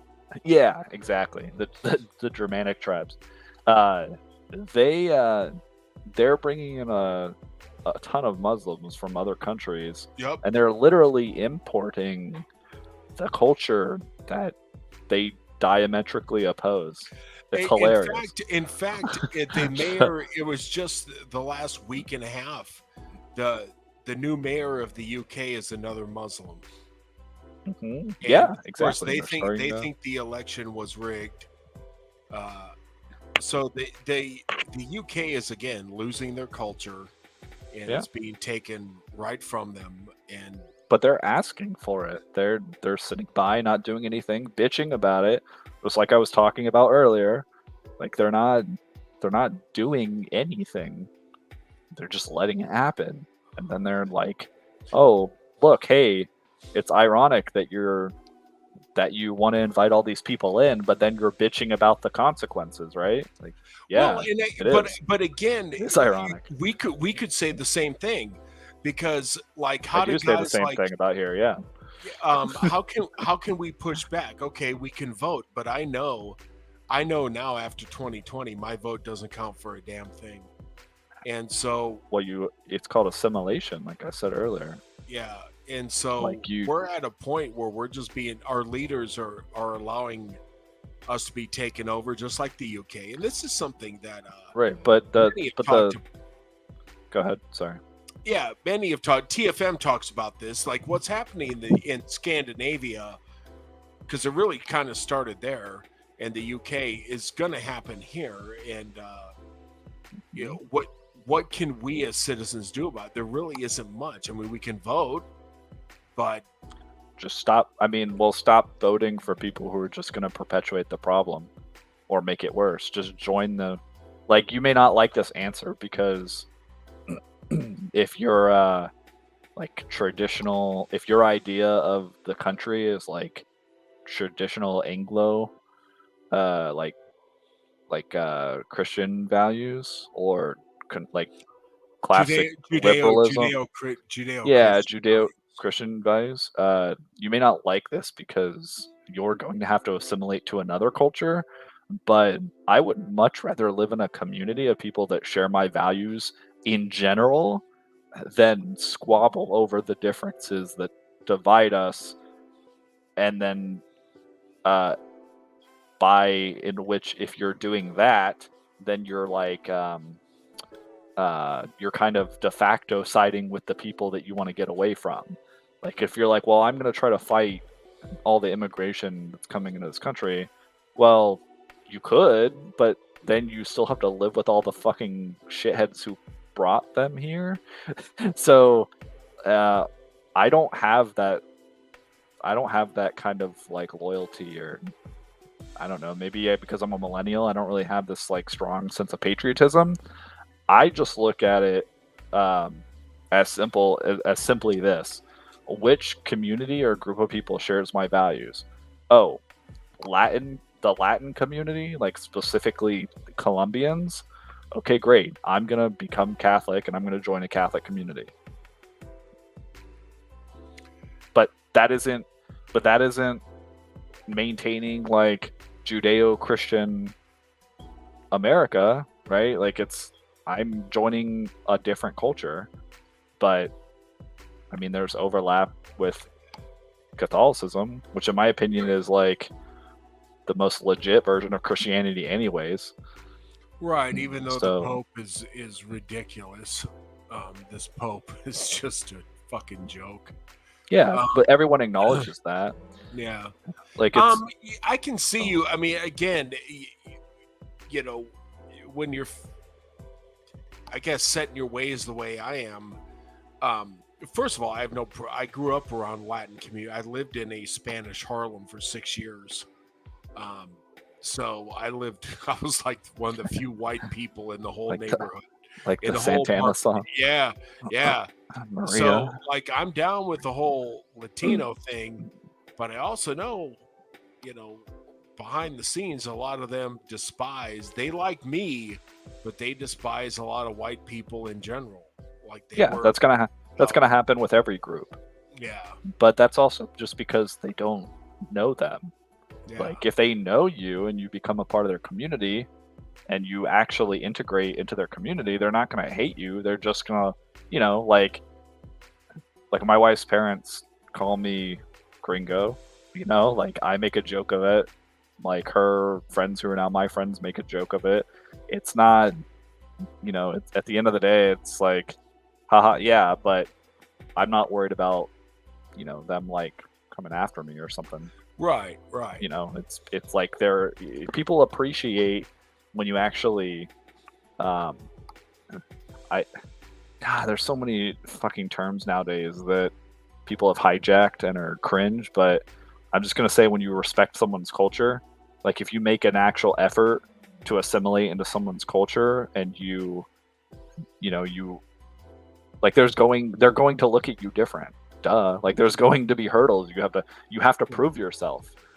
That's the thing. Like only white America and like Europeans seem to just and liberals seem to be like, oh yeah, let's just invite this totally alien culture into our society and see what happens, and just have this cognitive dissonance that everything will be totally fine and it'll be all kumbaya.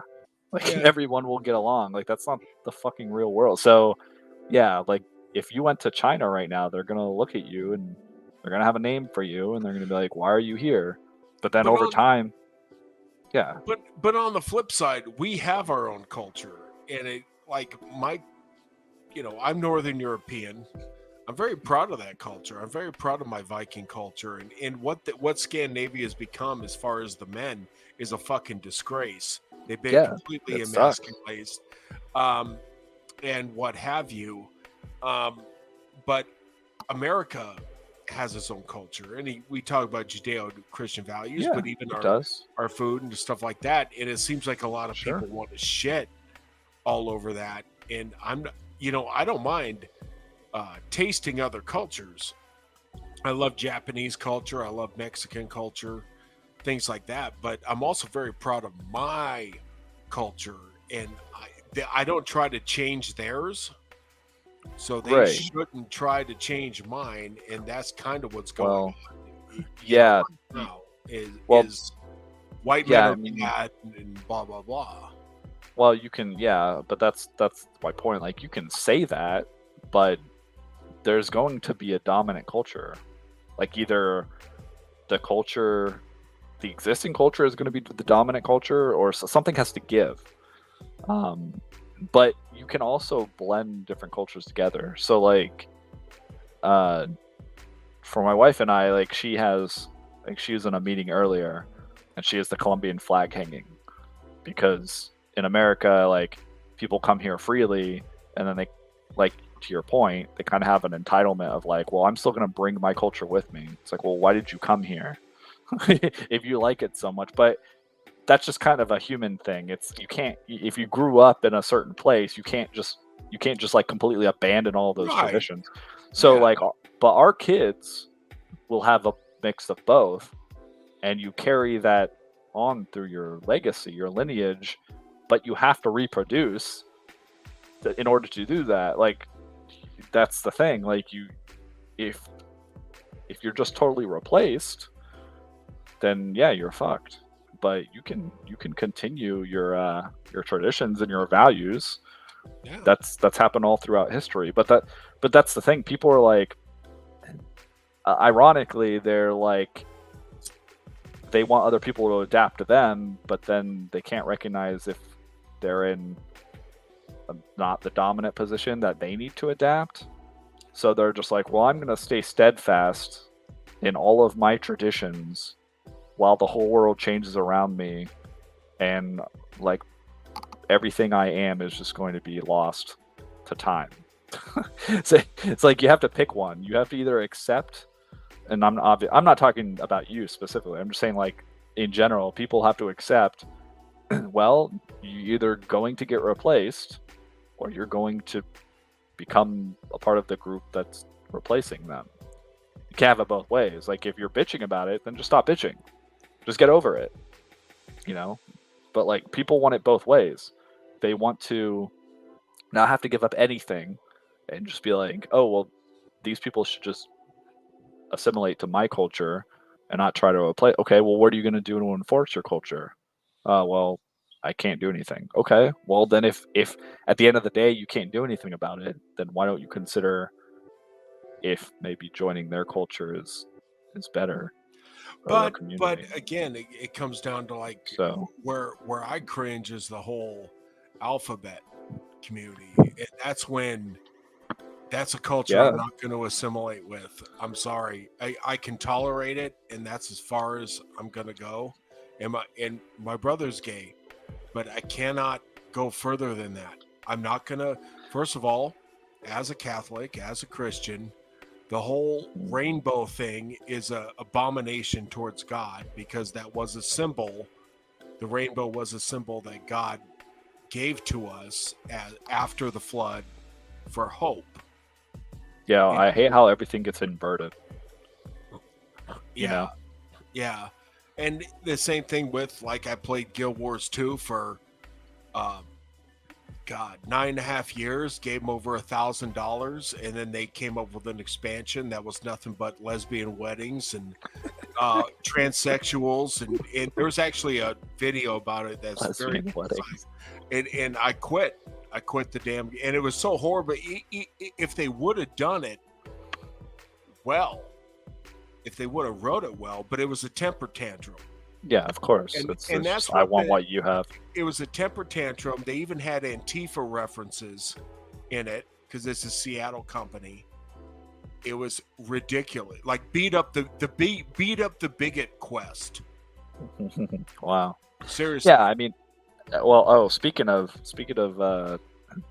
tantrums, have you seen the? Maybe we should watch. Maybe next episode we should watch these. But there's like I heard there's a new TikTok trend, and it's women literally just throwing temper tantrums, but they redefine it as like something rage, like feminine rage, or it's like rage rituals.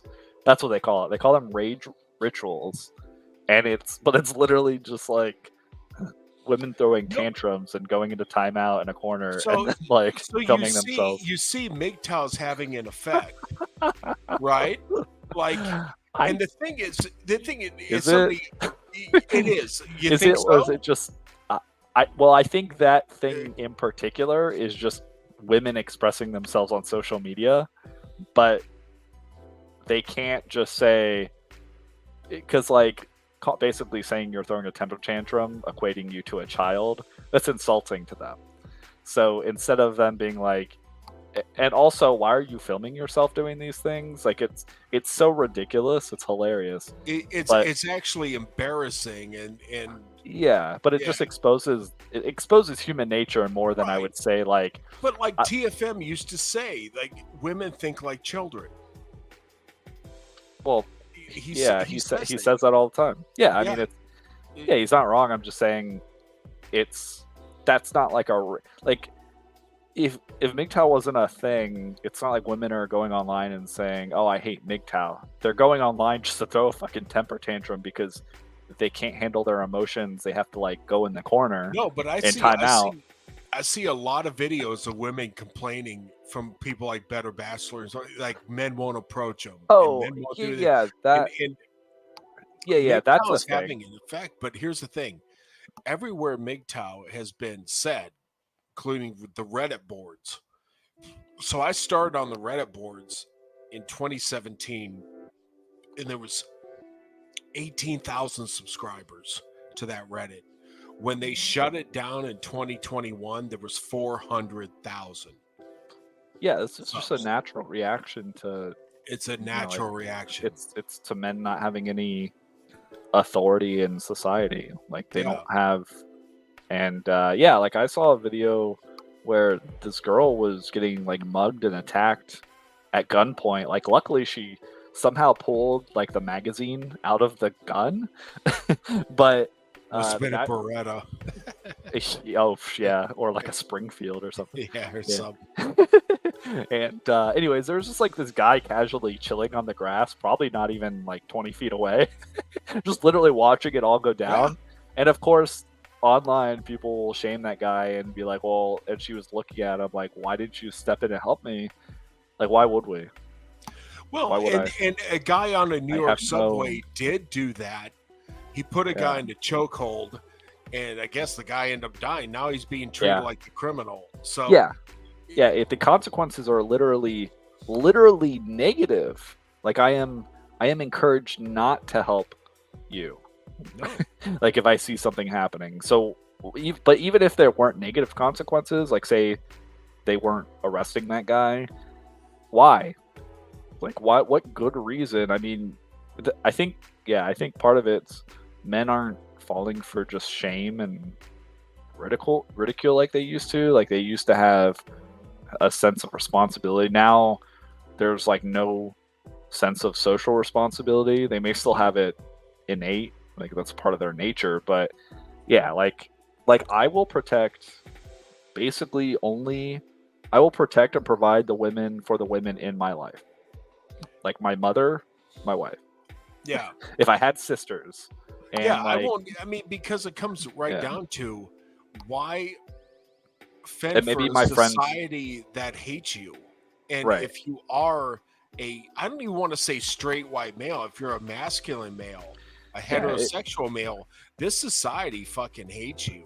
yeah, So, if you're just a normal guy, like it's not about being like people are calling the guy in the video I saw like this beta male, but that's just trying to shame him. Like we're just talking about average guys. We're not talking about like super masculine yeah. conservative guys. Yeah. Once a gun comes out, So, I'm not getting involved. Fucking be well, even if there wasn't a gun, I would just sit and watch. Like yeah. again, I have no women have seemed to forget that men don't have to do anything for that. Like that's the weird thing. Like I don't have to help you. Well, Like I mean, you have women. I know. so I mean, this is a subject we didn't plan on being on, but we might as well go into it. Fuck it. Why not? Because we're both red pill guys, but we're not pickup artists, so don't worry about it, chat. you said the dirty word. I know. So men have to now compete with women for jobs. Women get special consideration because they're women. So now it's Yeah. very hard for a man to get a decent job that will attract a woman. So fuck you.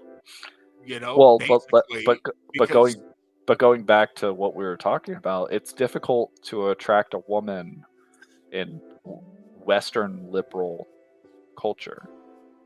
Like again, and to my what I was saying earlier is, yeah, there's some sacrifices you have to make, some you don't. Like the sacrifices I was talking about is about joining a community or a group of people that share the same values of you, but not 100%, right? Like the like I wasn't. I mean, if Father Carlos is listening to this, I wasn't planning on becoming Catholic, but I I mean I don't mind, and you know, as the older I get, it like the more things about specifically stuff in the Bible is just like philosophically true. It's like, well, you know, whatever. But you do it because of the community that you're in.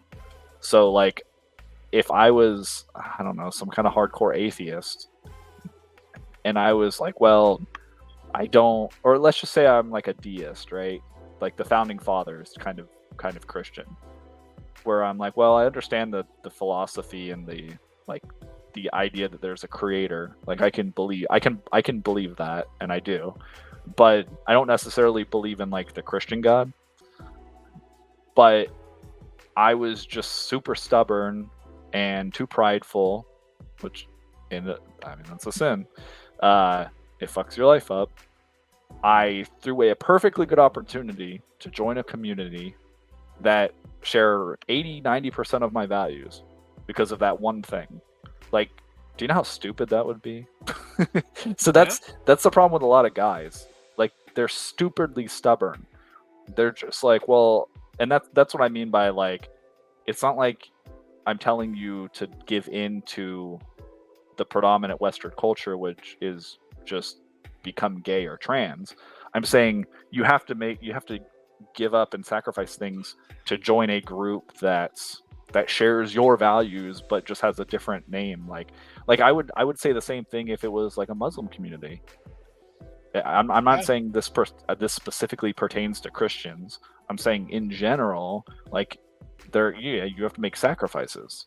That's just how it goes. But anyways, but now going back to um the competing with women. So like, yes, if you're trying to get a corporate job, however, if you are smart and you go into like tech or you go into the trades or something that's a traditional job and is a like skilled or labor job that isn't, I have to go to a 4-year degree and get $100,000 into debt and then am dumb and go out and find and marry a girl that is quote unquote highly educated who got a completely useless degree and is in $100,000 debt and then take on all of her debt and she thinks she's better than you because she has like a psychology degree, like a master, a PhD in like gender studies. Gender studies. Yeah, like I would just ask you from the jump,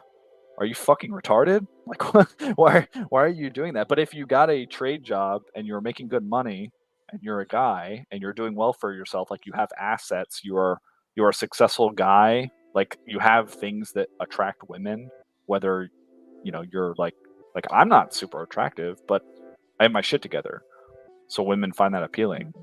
Um, you can attract a woman, but if you're going to attract like all of the worst kind of women, yeah, you're gonna fuck up. Yep. But like we were just talking about, women that are in traditional Well, like communities. I'm a paralegal, so Yeah, you're shit so together. that's That's but good. that's a highly female job because many lawyers want a woman Right. so they can fuck. Um, Sure. and It's many women go into that so they can hook up with a lawyer. right. Yeah, of course. Really Yeah. is, You're kind of but- like the male nurse of lawyers. yeah, pretty Like, much. Yeah, like someone who does the job but is typically considered like a woman's job. Yeah, but would you like? But if you came to me and you're like, "Hey, I want to go date like this girl that works at the law firm," I would be like, "Why? That's stupid. Like, yeah, you shouldn't do that. You should find a girl that, like, you should move out to the country, and you should find a girl that works at like the local butcher shop." You know what I mean, like the butcher's daughter or something. Right. Like, why are you like it? Well, Yeah, and like many women get into nursing so they can hook up with a doctor. with doctor. And Yeah, and you almost have to tell those men, and I think Me Too really yeah. set That the woke those stage. guys up. Yeah, It woke up a lot of people saying, "Okay, we can't hire like that anymore, and we won't." right. Also, why men don't want to mentor women anymore, and why they're Yeah. complaining and writing articles. Like, well, yeah, you did this to yourself, and no one cares. But yeah. I mean, it's. I don't know. To me, it seems pretty self-evident. Like, if you're looking for a certain type of person or to be a part of a certain type of group, you have to go find that group. So, I don't know. I'm not really trying to give people advice. It just seems like, yeah, find people in our community or culture that share the same values, at least like 80% of those values, and go be with them instead of just and we need to like get back to where you, because I think our society's gotten to a point where if you disagree, and we saw it with J.K. Rowling, you disagree on one issue, certain people try to cancel you, and it's like, yeah, that's crazy. It's like you have to get with people who we have to become adults again and realize that we can disagree on certain things and not hate each other. Yeah, it's the Pareto principle. Like, if I agree with you like 60, 70, 80% of the things that we talk about, or like our ideals or our ideology or whatever you want to call it, values, philosophy, like, who gives a shit about the other 20%? Like, why are you drawing a line at the most minute detail? But that's that in that culture, that's what they do because they're constantly purity testing each other. Yeah, So and it's all that's sick. yeah. It's just It's all flat. about the optics, as people like Destiny like to say. Well, and The again, optics. when people talk about Jesus Christ or something like that, he stood for respect in one word. He stood literally for respect people because they're people. Okay, so I try to treat people that way until they do something or say something that makes me not want to respect them.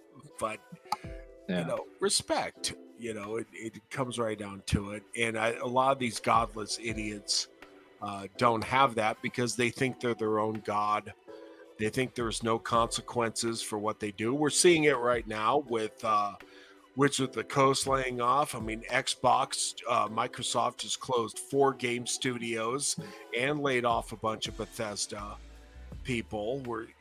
Everybody's downsizing right now because they never thought there would be consequences Yeah. for their shitty content.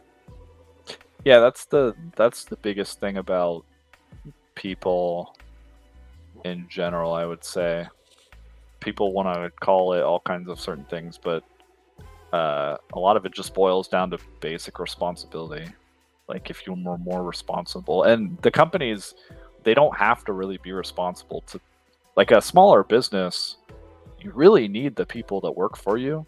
Like, you try to find the Yeah. best skilled labor that you can, or best talent that you can find, and then you're like, okay, well, I need these people, so I'm responsible for these people because I know them, I know their families.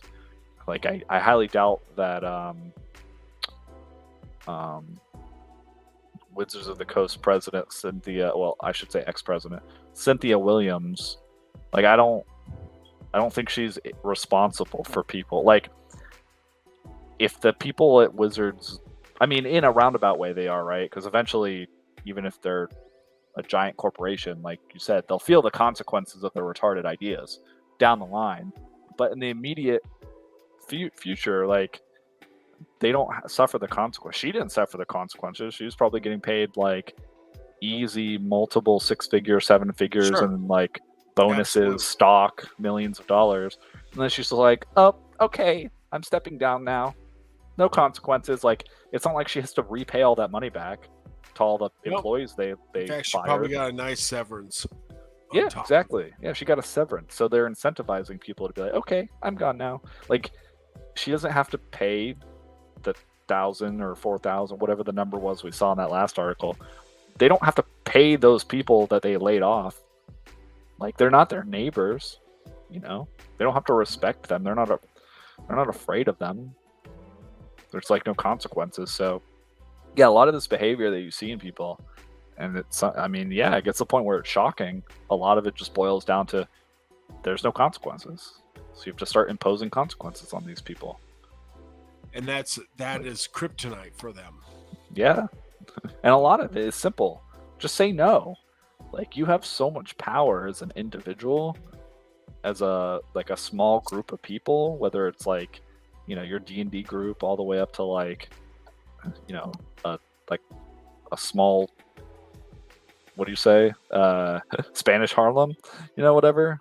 Like, Yeah. that's these people that are a whole voting block. Like, you have a lot of power in small collectives. People just need to start thinking about, like, instead of bitching and complaining about like what they can't solve at a global level, they need to think about what they can do individually in their own lives. Like, I started this company with one Well, book but they don't right here. I'm they're shamelessly plugging Hardly Heroes. absolutely. But like, I started. They don't have it like that. They don't Yeah. have the talent. They know it, but Well- they're still well- given these No, jobs. I mean like us, like average people, like average guys that are like, oh, I'm like, my life sucks. All this shit's happening to me and I have no control. It's like, you have a lot of control. You can literally just tell people no. Like, when people vote with their wallets, No, yeah, it's like, I'm not going to, like, when guys don't help these women out that, yeah. Frankly just don't deserve your time. Like, No. stop simping for women. Like, if they hate you, stop simping for them. Stop doing Well, like it actually. we had this same discussion on Topicalist last night, and we're It's a nice talking about cover. AI and all this and that. And I came at it from a writer's perspective, and I said, sure, I could plug in my characters into Chat GPT and come up with a fucking script, but that's not why I do what I do. I write because I want the escapism. I never thought about getting published. It was just on a whim I contacted you. Mhm. I just write because I enjoy being in that world, because mainstream cannot give me that, because the writers today for 99.9% of the shows and movies suck. They're not as good as I am. 10 years ago, I could not say that. 20 years ago, Right. definitely not. I can say Yeah. that now.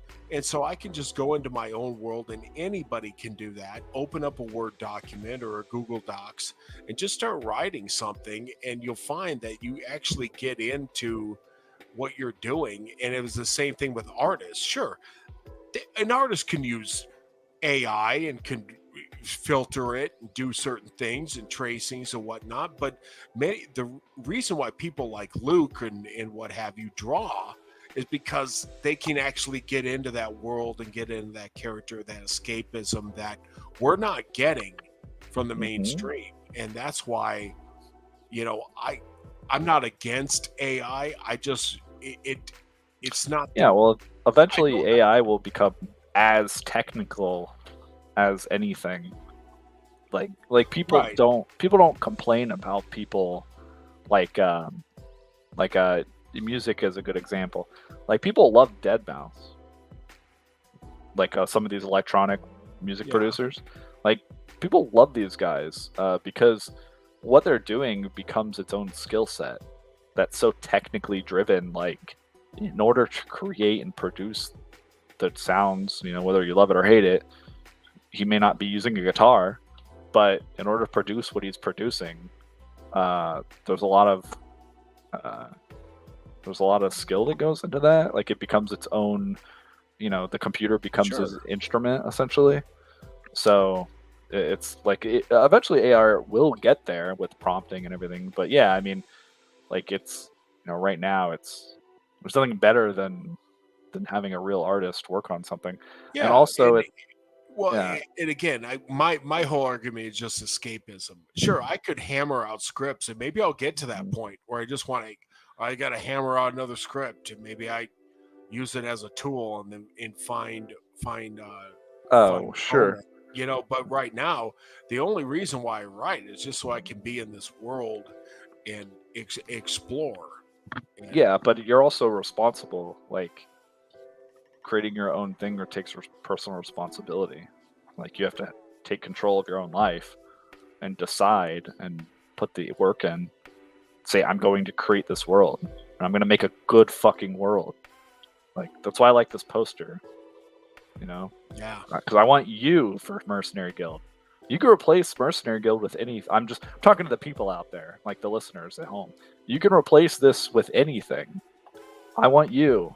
Like that's why I love this fucking poster so much. yeah, I think I came up with the original idea of like the Uncle Sam and yeah. doing You this did. over it because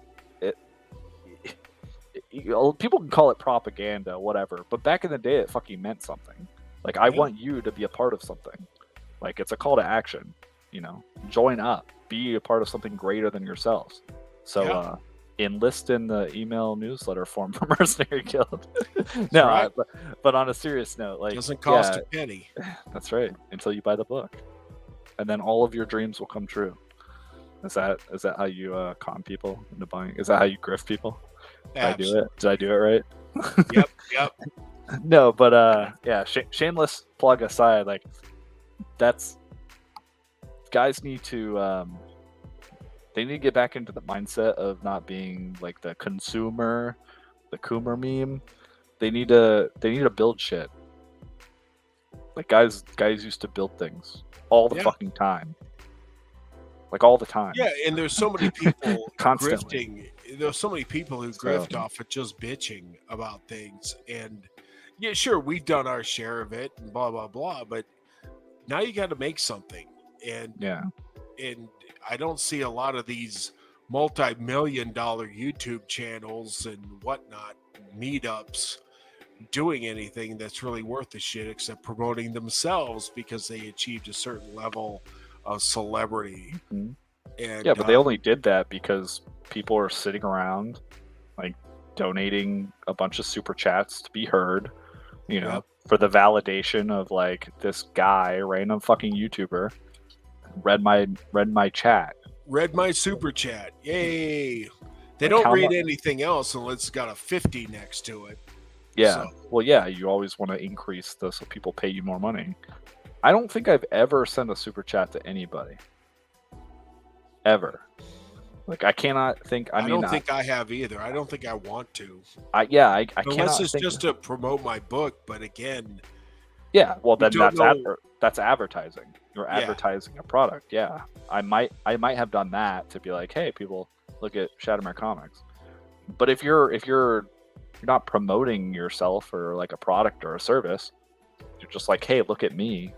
I can't think of like a fucking more waste of money. I mean, I guess you could look at it as like, I'm supporting this creator, but then you have to ask yourself, like, what are they creating? And is it worth it? Is it really worth it to you, or is there something better you could be putting that money towards? I think it's sad. I mean, Like, Start like like I you will start your buy. own business. I'll buy a comic from Ethan Van Sciver, but Yeah, I'm not going to send him a super chat. I'm not going to right. give him free money just to read Exactly. Exactly. That's free money. Like, if you have a product or a service and I'm interested in buying it and paying for it, I will. Like, or if you have a platform, like when I did the race car, when he did like the Indiegogo, Yeah. I was like, okay, so I get a comic book, so I can read something that this person created, themselves, or and I can promote Shattermare Comics. Okay, great, I'll do that. It's a business expense. So, but I don't understand like super chatting someone so that you can have your chat read or heard if it's like text to speech, but they're not offering you anything. I mean, There's nothing obviously, there. obviously, you could argue that the content is of some sort of value. That's why you're paying for it. You're watching it. But again, most of the content you're just consuming. You're not producing anything. No. So I think it's sad. I mean, I really do. But like on Topicless, we read all kinds of. We read the chat, but obviously, I don't think he's monetized yet. yeah, just do shout outs. Yeah, Like, and like, boom, and nice one. maybe maybe we get to that point, and maybe it gets to a point where we can't handle it. But you still got to look at the chat, and they don't. A lot of these people, they don't. And let's got a 50 by it, and that's where I kind of noped out of this whole anti-woke side of the YouTube sphere, is because okay, now they're in it for the money and the celebrity, and they are. Yeah. And, they're not going to produce anything that's worth the shit. They're not going to promote anything I do unless I send them 50K. Like George, Right. or some bullshit, or I become Eric July or something. Yeah, And, I mean, if go ahead. Yeah, no, and so forget it. We're doing things the right way, but we're probably not going to get the exposure. Well, yeah, I mean, if this channel ever becomes big enough, I mean, I want people who watch us to buy our books. Like, it's a platform to promote ourselves and other indie creators that we like to talk to and meet and stuff. And if we get ad revenue, I guess, from YouTube, that's cool or whatever. Then it's like you're kind of making money while you're trying to make money. But I mean, part of the reason why I respect Ethan is like, he does the super chats, but he still is an actual product. Like, he's still an artist. He still creates Absolutely a comic book, and he's got he's action there. figures, and it's high quality stuff. Yeah, and he's there to promote that stuff. Like, I mean, I guess, yeah, I would say still first and foremost, he's there to promote that. And just and happen. he's made so much money off of not off of, forget that, for other creators, Yeah. just by promoting them. Smaller creators too, not just his friends, but there have been many comics I have bought because he's shown the artwork, shown the book, and promoted. And it's like, okay, that looks cool. And Yeah. Like when we get close to finishing with Mercenary Guild, even if we do like a print sample, I might send it to him and be like, hey, tear this apart. Give us a review as an artist, as a creator, and if you like it, promote the campaign. yeah, So if he tears it apart, if it's valid criticism, I'm not gonna go online and bitch about it. You can hold me to this, people viewing at home. Like, I'm not gonna go on and bitch and complain like some other people do. When Yeah. he goes through their stuff, I'm gonna be like, okay, fair enough. I appreciate your taking your time to review my stuff. So, like, did I ever tell you that when I brought Phantasm on board as our editor? So for the folks at home, I'll just tell everybody the story, I guess. We were on like issue 3 to 5 Hardly Heroes, I think, and we don't have a huge following, but at one point someone got onto the Patreon. We've got a Patreon for the digital copies of the book, if anyone's interested. / now we have a digital download for volume 1 on the website. So if you don't like Patreon, then you just buy the first volume basically. But anyway, so he subscribed for like a solid at least a month, maybe a couple months. Anyways, long enough to read through basically our back catalog at the time. Gave me multiple bullet point examples, messages in message form, like on their messenger in Patreon. And I read through them, and I was just like, "Wow, these are good points." Like, and we talked a little bit, and it's funny. He might have been a little taken back because he's probably expecting me to be an asshole. But I was like, "No, this is great. Finally, real feedback from somebody." People either just not ignoring us or blowing smoke up our ass, and this person cared enough; they actually subscribed. Long enough to go through it and give me points, and we talked, and he said he's a writer and he's working on stuff. And anyways, so I got to the point where I was like, well, if you're interested in doing this and getting paid for it, that's a valuable skill to me. I need an editor who has experience. Is this something you'd be interested in doing? So that's how I brought on Phantasm, and now we pay him to, like, per issue, per book, and he's basically gone through and helped us with story editing for pretty much everything we produced. I think after Hardly Heroes 5, I want to say it was 5. Yeah. So, and it's great. Like, you worked with him. I mean, yeah. He went through and tore apart the script. Yeah. Yeah. And he's a funny guy. There's like a little bit of a cultural difference. Yeah, he's in. I think it's great. Singapore. Yeah, I think he's somewhere. Yeah, somewhere in Malaysia. Yeah, we'll say that. But yeah, so that was fun. He's from the TFM community or whatever. But yeah, so in the shitty thing, it would have been to, as they say, like, look a gift horse in the mouth. When someone presents you with an opportunity like that, you don't fucking create a video where you're like, oh, I'm gonna monetize my hater. This is a detractor. Yeah. Like, what a fucking egotistical asshole you would be. Not naming any names, but like, why don't you invite that person to like, I guarantee you there's people that have bought ISOM that are like Eric July's Big Mac subscribers that have given good feedback. And I think eventually, after he realized, oh, this is how generally people feel, he probably finally started implementing. That's why he hired that Kanan guy. Well, and I think now to be his art editor. I think his Yaira trailer was behind a paywall. You have to be a subscriber to see this that's funny. minute and a half Yaira trailer. It's a fucking Wow, I have to pay to watch your promotional ad I have to wait, for pay your to fucking watch his shitty book? shitty fucking trailer. Yeah, a because shitty trailer. He doesn't want it out there so people can make fun of it. Right. It's Yeah. like our trailer's out there. Yeah, you can make fun try of to it. make fun of it. Please, I invite you, and tell all your friends. Yeah.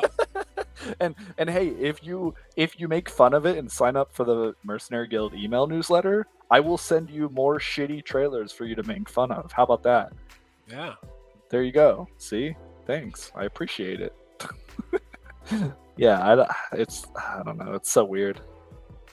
It's just just narcissism. He doesn't want to put it out there, which means he's embarrassed of it. So yeah, but everyone's seen it. You can find it. It's what's done. The damage is done. People who are subscribers linked it to Ethan already. So yeah, it's like you'll get somebody just to pay just to get it so they can rip on it. It's like you're not fooling anybody. Yeah. Oh man, I think it's funny that one of the things that I don't know if he's just a like a crazy mad genius or he's really dumb, and I'm leaning towards the kind of dumb part is because he how do I describe this? Like everything has to be monetized, like every single thing about his business model, and it's like a part of his ego. Stretch goals are vans.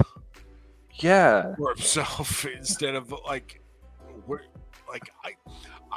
I spent a certain amount of money to get Luke to do these cards that are going to be free. Okay. Yeah. But well, I mean, that came out of my pocket. Yeah, I mean, people will get them when they like buy a certain tier level or whatever. Right. But yeah, like, or it's a stretch goal. It's like, thanks for everyone supporting us to get to this level. You know, here we're giving this back to you, the people. Yeah. But it's the weirdest thing. I don't think I've ever seen that before. His campaigns where you pay for the privilege of unlocking something that's going to make him bigger. I guess. But is it because you see the drop off, like you see the results? It's, you know, because the content's not good. Bottom line. I mean, yeah, but it's such a weird ego thing. Like, I'm such hot shit. Like, you're gonna pay to watch a trailer that I made publicly available. Yeah. It's so weird. It's a trailer. Like, what the fuck? You want the most people to see it. A minute and a half. You got to be a. Yeah, you want the most people to see it. You're trying to promote something, right? I mean, that's the idea, but it's like God, that's why it's so easy to call him a grifter and a con guy and a scammer, because only people who have basically bullshit to sell you are like, here, give me the money up front and then I'll give you the thing. Like, hey, I have a really cool comic book, but... And then here comes the question. So why the fuck the 2 trailers then? Like, you have the live action, which you spent a shit ton of money on. Mm-hmm. Why have an animated trailer that you probably spend a shit ton of? Like, it's one book, just whatever. Like, you're not going to make more money off of this other this other trailer is not going to do you any good, because the people who can see it have already supported it. Yeah. See, I'd probably just chalk up to incompetence, like, or you could look at it 2 ways. You either see like, well, it's an ego thing. He has to come out with another trailer so people will forget the other trailer. Or you can look at it as like, the guy's just spending money left and right on just everything. He's trying to throw stuff at the wall and see what sticks. That's what I think. But it's just wasteful spending. Like if I was gonna do a trailer, like, here's how I would do it. Well, yeah, but like, we're gonna come out with another trailer, and that trailer is going to be at some point, either at like the midpoint of the campaign. It's basically like, I mean, this is what companies do for movies. It has literally the best track record. People have been doing it for decades. So you release a teaser trailer, you give them like basically nothing, and then right up to the lead of the movie, you give them a trailer. And most trailers, they've gotten to the point where they basically spoil the whole movie. They spoil the whole damn thing. Yeah. Yeah, so you could argue they go too far, but the reason they do that is because the people who are already invested have already been planning to go see that movie for like months with the teaser trailer and like a couple other rehashed trailers. So you're basically just throwing it out there at the last minute to go, okay, hey, here's basically the whole movie. We're not going to lose anything because if someone randomly sees it and goes, huh, well, now that I know the whole movie, maybe I do want to see, the 2 hour version. They're so invested now that they're psyched. Yeah, exactly. And then the people who are already psyched about going, they just won't watch it because they're not going to want the whole plot spoiled for them, or they'll be like, yeah, I can't wait to see the full 2 hour version of this. I'm just going to watch every piece of content that you release. But imagine being like, no, this is behind a paywall to see the trailer for this thing that you're like. That's what I heard. That's what I heard. So I don't know if that's necessarily true, but that's what I heard recently. Going through Twitter and stuff like that. I've just learned, since we're talking about comics, Don Perlin just died at 94, and this guy was an artist for Marvel. He did things like Moon Knight, Silver Surfer.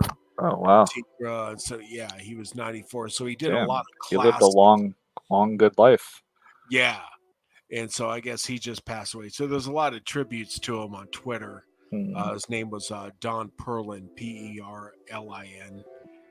Okay. And so look it up. You'll see some of his work, but he's done all kinds of classic Avengers and what have you back in the day. So I just want to throw that out there. Breaking news, I guess. Breaking news, yeah. While we're talking about comics, I do want to mention this that we've been sitting on the page for a little bit here. Yeah, Victor.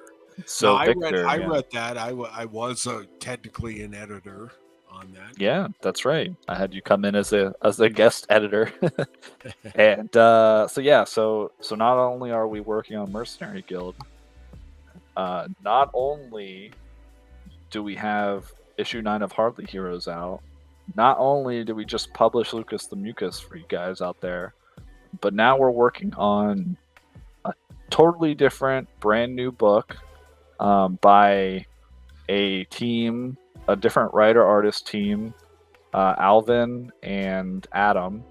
Actually, of which Adam is going to be the new artist for Hardly Heroes starting on issue 10. So that's going to be sweet. Excited for that.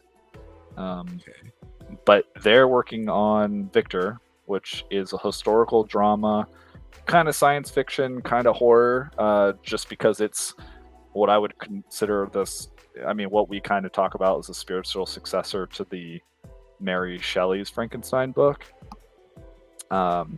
Which, if, like you were made to read this in your 8th grade middle school English class, like I was, but it's one of the few books I enjoyed from that era of stuff that basically they said, hey, read this and we have a quiz on it Monday. Like, I actually enjoyed that novel. I read it the whole way through. I didn't wait for like the section chapters. And no, it's great. It's classic horror. So this kind of takes that actually is considered the first real science fiction novel ever created, or science fiction. I don't know if that's necessarily true, but that is considered the first real science fiction. Yeah, probably. I mean, it's old enough. It's obviously public domain. That's why we're using the Frankenstein monster. But yeah, so you have Victor Frankenstein, and he's functionally immortal, or he's close to it. So he lives on after his time with the doctor, and so this kind of takes place after that, but it's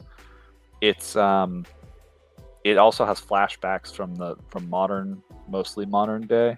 Probably butchering the description. I'm gonna have to have Adam and Alvin on. We'll have to have Adam and Alvin on the show at some point. Well, it kind of goes they through can his explain. life after But he leaves, and he yeah, goes on a number of adventures, and he meets a number of people. yeah, he meets some cool know. historical people that are, I don't want to really say Easter eggs, but they're kind of Easter eggs. They're pretty well known people from the time period in which he meets them, and he may or may not inspire a couple of them to go on to do things that they're very well known for. I kind of liken it to like the science fiction version of Forrest Gump, because you know how Forrest Gump goes through his life and he just meets like all these people Right. that end up being very famous and popular. So it's Yeah. kind of like that. Otherwise, totally different from Forrest Gump. Although he does have like you know, He has superhuman strength. And superhuman things strength, kind of autistic. No, he's basically trying to piece together, his past too, because he's Frankenstein's monster. He's basically a guy who so the doctor takes. I mean, if people know the Frankenstein story, he takes a guy's brain, puts it in a body full of other body parts, basically reanimates, brings him back to life. So the guy doesn't really know much about himself, so he's kind of learning. He's kind of has a de facto father in the doctor, so that's pretty much all his experience. And may or may not had the doctor try to make a partner, a bride for him. So yeah, there's a little bit of different stuff in there. You got like your science fiction horror. It's the adventures of historical the Frankenstein monster trying to find his way throughout the ages, because he is basically immortal in a lot of sense of the word. Yeah, and so he's there's the drama kind of comes in where it's like he's trying to kind of grapple with different aspects of the people he meets and human nature, and it's like, well, can I really fit in with these people, or am I going to be an outcast? And he's also an outcast because he is exactly a normal looking person. So relationships, and I'd almost trying to think of a more modern example. I don't want to say Penny Dreadful, because I think the Frankenstein in that movie was kind of done dirty in some regards. Yeah. So Penny Dreadful was one of those shows that had a few good episodes, and then there'd be a bunch of filler. Oh yeah, I totally agree. Yeah. And then at the end, it's just like went off the rails. Yeah. It's like, what the fuck? And it just went like full weird, like CW. It did. Kind of like feminist. Yeah. Wet dream.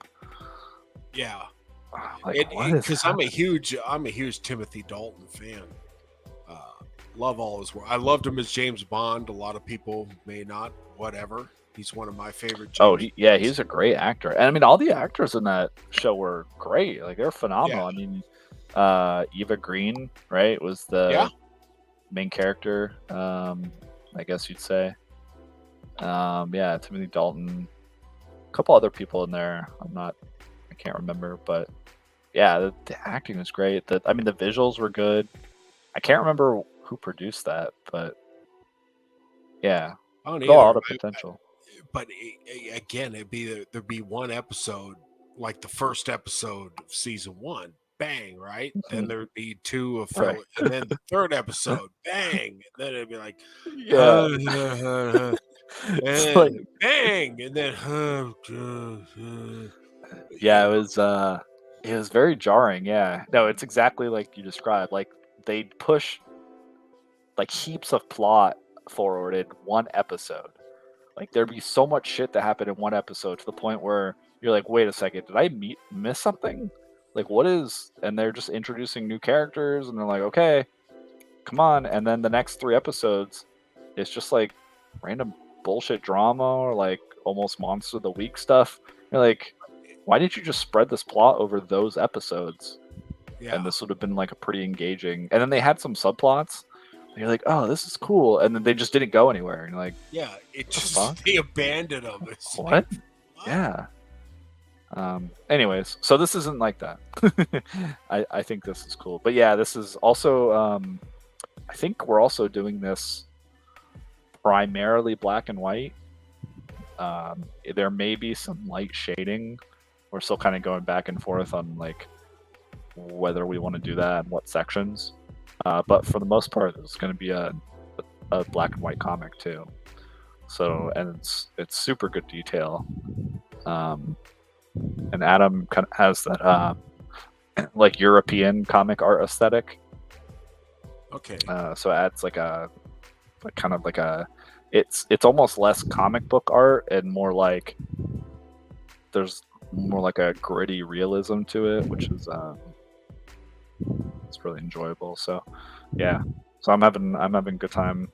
I think at this point Kyle's mostly working with these guys, so Okay. I'll say I'm having a good time working with you and Luke, and Kyle's having a good time working with them. Yeah, I mean, I threw in my 2 cents on the script. And, Yeah, I think it's fine. I mean, we had I didn't want to bombard Alvin with stuff because it ended up kind of being like you, me, Kyle, Phantasm. yeah, I think Phantasm. Matt at the He time. had some things to say. Yeah, and again, that's why I say there's like a cultural difference because he'll just say some stuff sometimes, and just like, damn, roasted, like no filter. But yeah, sometimes too, you just have to explain because he's not. I'm trying to remember. He wasn't super familiar with the Frankenstein, except for like the Universal Monster Mash kind of Frankenstein. So we had to explain some stuff. But once you give him the context, he's like, "Oh yeah, that makes sense." But yeah, and then I think I gave Alvin the opportunity to read through. I don't know if I sent over a copy to you, but another story that we're working on is the Blood in the Bayou, which Joe's You've almost told done with me this. about that, but I don't Yeah. think I've seen a copy of it. Okay. I haven't checked the drive in a while because. Okay. Yeah, I'm having. Joe's finishing up. That should be about 6-issue run, and he's finishing up. 6 is going to be longer, so he's working on finishing up that. And I have Phantasm working with him through that now. So I think I may have had Kyle look at it, but that might be it. I don't know. I was thinking like, man, maybe Victor, we had like too many cooks in the kitchen as far as editors. Like I was excited about that, but this one Could have maybe been. it's just. I don't think I added too much. The one things I did do, there was a few inconsistencies that I saw as far Yeah, as those were good. Yeah, like you pointed that stuff out. That's fine, and that mostly should come through on the art. But yeah, Alvin ended up doing a rewrite on that. I think it ended up being better in the end because there were some key points, like you're alluding to, that Phantasm brought up, and then I was thinking about them. Like, yeah, that makes. Wait a second, we need to address these things. But I think mainly probably with Matt involved, there's just probably too much going on. So I think that's why I probably want to dial back Blood in the Bayou. Okay. So, yeah, it's definitely up my alley. It's the type of I mean, if you want to read it though, like, yeah, feel free. yeah, I can just read it and just say whether I enjoy it or whether I didn't. I'm not gonna pick through it like an editor, because horror is definitely something up my alley. I just, for whatever reason, I've been wanting to get this fantasy story out, but I actually did write a lot of horror in the 90s. I'm inspired. I've read like, I don't know, 25 Stephen King books. I've read everything Nice. H.P. Lovecraft has done. I've read most of Anne Rice's God, what they're doing to her on TV is ridiculous. So if you think this thing only happens to straight white males, no, it happens to straight white females Yeah, too. no, it's happening to. They're destroying. They couldn't wait for her to die so they could destroy that Interview with a Vampire. Holy God. Oh, is that what's happening now? I've seen. Yeah, they made him a black pimp in the 1920s. It's ridiculous. Because Okay. they didn't want to make him slave owners. It's just it's retarded. It's all literature and culture. It's not just it's sad. Yeah. But so we got to make our own culture now, guys. I guess so. And gentlemen, then we got to gatekeep it. You gotta you gotta assimilate them. Yeah, You gotta assimilate people. You don't have to. You don't have to gatekeep pronouns. If you got pronouns in your bio, you don't need to apply. Yeah, or just if you have pronouns in your bio, like we're happy for you to read our books and share in our stories, but oh, absolutely, you don't get to create pronouns. I was gonna say pronoun heroes or whatever. You don't get to create unless there's like a really goddamn good reason for something like that. Say it's like a cyberpunk, and you actually do dive into like the existential philosophy of what it means to be human, and you have like a transhumanism era where people are like what's the word called, transmogifying, whatever, like they're all their body parts, or like you can breed humans and mix in DNA of different species, and kind of like a Doctor of what is that, the Island of Dr. Moreau type yeah exactly. Or like I was just watching the newest X-Men 97 episodes. Oh man, if you can somehow watch those. No, I've seen the first two. That's a fucking great show. It's a good show, and this is we might as well get into it. So the showrunner has been let go. He was let go before the first episode dropped. Really? Yeah, he was gone, but he did write a second season. He did write a second season.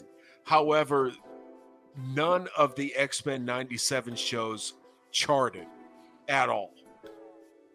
Nobody watched it, at least legally. Nobody watched it. Huh. Okay. So the season 2 is in question, but from what I understand, it's in the can. He wrote the scripts, but he was let go because apparently he didn't have the right outlook on it, this or that, whatever. I mean, look into it, do some research, but it is a good show. But I think Disney has hurt its reputation and brand so bad that people just noped out unless they did it in other ways to watch it. Like it is good. It is good. What I saw, it's good. Everyone I've talked to about it is like, yeah, it's great. Yeah. I mean, no, I enjoyed it. I watched it, and I actually did watch the show, and I'm watching the newest episodes coming out, and I enjoy it. Not because I've talked to other people who enjoy it. Like it's a good show. No, Luke likes it. Luke likes it too. He likes it a lot. Yeah, it feels like it's one of the few times in my life now these days that I can talk with my buddies about a show or something and actually get to enjoy it for the sake of the characters and the story. Right, instead of ripping on it. Yeah, and I could feel like a nerd again and be like, oh shit, do you see how they're doing it with this guy? And you remember, and oh my god, look what happened, and oh man. Like all of that shit. Like we used to do back in the stores and the game shops and comic shops back in the day. Absolutely. And the thing is, apparently this guy, a lot of people were afraid he was going to put his own stuff into it, but apparently he didn't do it in the first season. I don't know what he has left for the next season, but I do know that I don't know, but I've heard that he wrote it. But again, they let him go for reasons I'm not sure of before the first episode ever dropped. Yeah, we'll see. We'll see. Now but it's considered a flop because nobody watched. It is. it's actually a good thing, but I think Disney has really put people off so much that even if they do something good, people are just noping out. No, I agree, which is a shame because, yeah, things they actually produce that are great like that. Because this could use a second season, and if he wrote the second season with the same spirit and what have you that he wrote the first season with, you got something there. But again, we just don't know what direction. We don't even know if there's going to be a second season. It really is up in the air. And I think WDW Pro did a full video on this. If you want to check it out recently. It's too bad. It's too bad that it's a flop because it's one of the few good things that has come out in quite some time, and it is true to the X-Men and to people who like it. But I understand people not tuning in because they've been burned so many times. But yeah, well, that's the thing about just judging something on its own merits. Like if people have the opportunity, like even if it's, I don't know. I mean, I don't pay for the subscription. I borrow someone else's. But Right. if you have the chance to borrow someone's, or if you pay for it literally for like a month, or start a free trial using a burner email or something, I recommend watching that show. Like, if you have to look at it like, well, I don't want to pay Disney. It's like, well, just wait till all the episodes come out, and then just consider it like you're going to pay $10 for a movie. For all the hours of content, watch it. Don't fucking forget to cancel your subscription. And then just walk away. Yeah. Yeah, it's actually worth the $10 or whatever they're charging nowadays. Yeah, exactly. Yeah, whatever whatever the fee is, I don't know. But anyways, before we get off topic too much, I just want to say real quick. So for the Victor book, we will also be doing a collectible character card for this one as well, in the same vein as the Mercenary Guild, because I like the collectible character cards idea. So that's just gonna be a mainstay, I think. But TBA, we don't know, and I want to talk to Alvin before I say anything because I don't want to accidentally spoil something if I just throw out my ideas for the character cards. But it could either be an interesting new character that you're not familiar with, or a character that you are familiar with. But again, I don't know if he wants me to talk about the familiar character, so we'll see. Run it by him. We'll see. Run it by him. Yeah, I have to ask him first. So, we could have him on too. We could have him on. Yeah, for sure. We will at some point. Alvin lives basically in the same city as me. He lives like slightly south of me. So Alvin will be easy. Well, I mean, I say that to say he's in the same time zone. Like, I don't have to physically have him here with me. But Alvin will be easy to do. Adam is going to be somewhat difficult because he's, I think, like 9 hours in the future. He's in Cape in South Africa. So he's like, I've got you. I've got fucking that would Phantasm. be a different. Yeah. I've got Adam. A bunch of time zones to manage. Yeah, is that like 8 hours ahead of us or something? It's something like that. Yeah, basically, I think right now for him is like middle of the night or like the very early morning. It's not exactly 12 hours. Phantasm's easy because it's like almost exactly 11 or 12 hours. So I know, okay, it's morning for him now if it's night for me. But yeah, Adam's weird. I think it might be like 4 or 6 a.m. or something.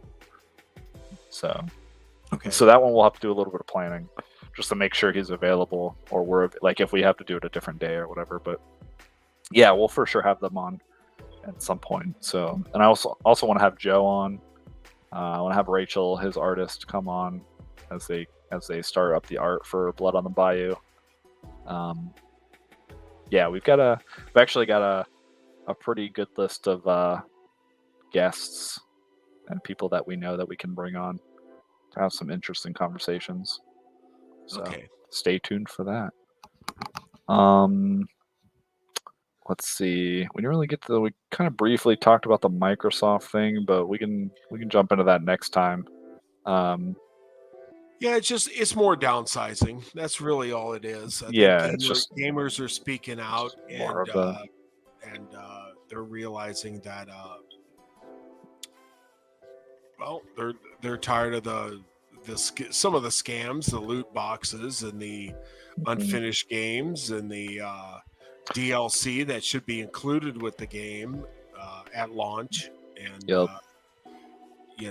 in Bethesda. No, God, I am a huge. Yeah, that I'm Bethesda's replaying. I'm replaying Skyrim right now for the God knows how many times. Love countless. that. Yeah. Love that game.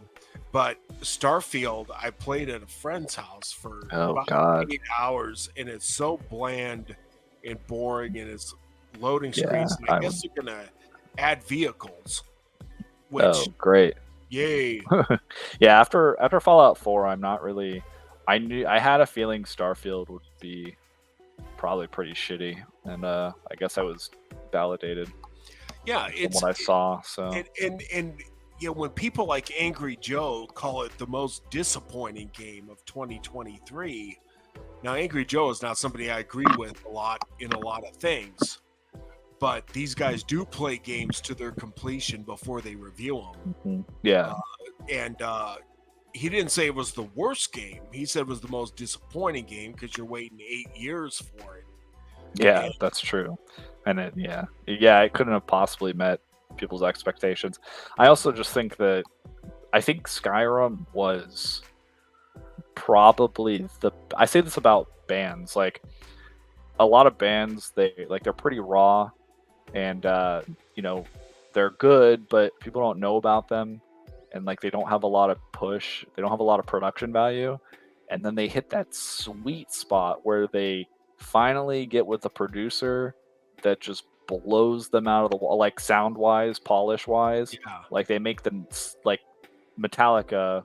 You can love it or hate it, but Black Album is like the Metallica album. When they got with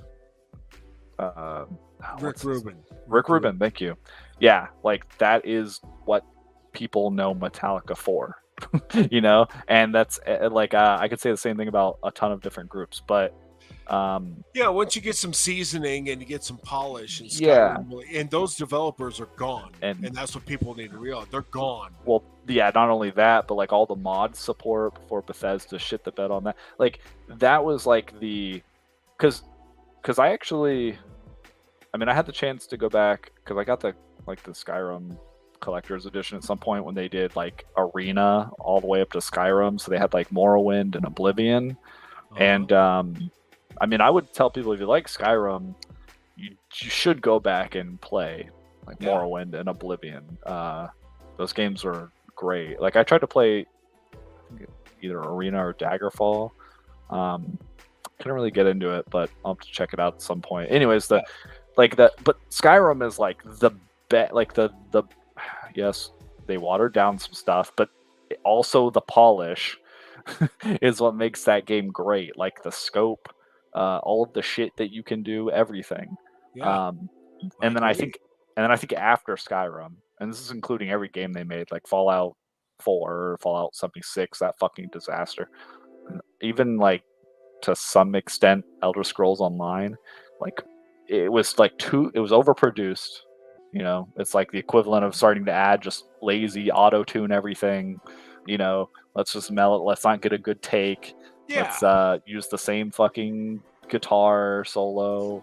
Everything's Well, the and same. think about it with something like Starfield, they could have, because the enemies in it are mainly space pirates.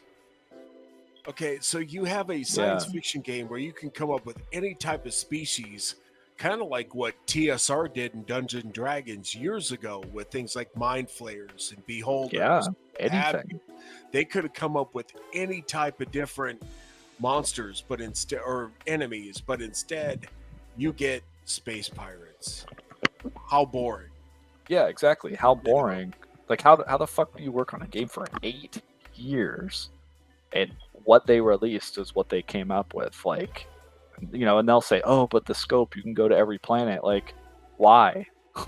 Why? Because so I can go to Yeah. the same shitty outposts. Like, well, yeah. Like, why would I want to do that? Like, what makes you think that's fun? So they spend so much time, and do they even create a new engine for this game, or they use the same fucking like broken engine from I don't a think decade they ago? did create a new engine for this game.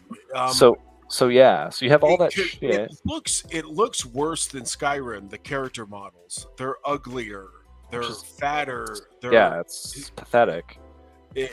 There's tons of loading screens. Like in Skyrim, if you wanted to run to that mountain, you could. Not Yeah. here. You run 100. So they're going to add vehicles. Well, okay, I can travel my vehicle 200 yards, and now I'm in a loading screen. And then now, Yeah, and there's nothing stupid. there where I would come have a development team that would have all these great science fiction type monster, tentacle thingies and lizard thingies and things you never even thought of. And yeah, and you could have it set on like one planet for the most part, yeah, kind of like how they did in that Obsidian game. That was like their Fallout 4. I can't even remember what the game was Outer called. Worlds? Yeah, Outer Outer Worlds. Worlds, That was yeah. bland and forgettable in my yeah, opinion. I have that. Yeah, it I is couldn't even bland and finish that forgettable. game. I didn't either. But yeah, they could have made it where you go to like a handful of planets, and then they're just like really good and fleshed out. Still open world, or it could have taken place on essentially like one thing, like the size of Skyrim, but like you're saying, just have these incredibly creative and unique creatures and the type of people you're dealing with, or the factions, or all kinds of shit. And there's none of that, from what I understand. Like there's No. it's just so yeah. I mean, the only thing incredible. The gunplay is okay. The gunplay is good. That's really Yeah, okay, about it. sure, but But I didn't care about how janky the gunplay was in Fallout. I mean, I thought for its time, the fucking gunplay in Fallout was great. yeah, Like Yeah. I enjoyed it because of the atmosphere. Like, holy shit, I could accidentally walk into this ruined city and then get completely fucked up by Yeah. super mutants. Like, that was interesting to me. That was Yeah, like, holy and shit. that was another thing with Starfield is that you go in. So like in Skyrim and some of the things, you go into a cave, it's on, right? Oh, vampires or bandits or something.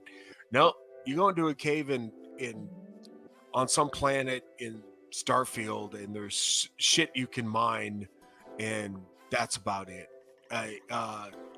You don't gotta worry. You don't gotta worry about anything.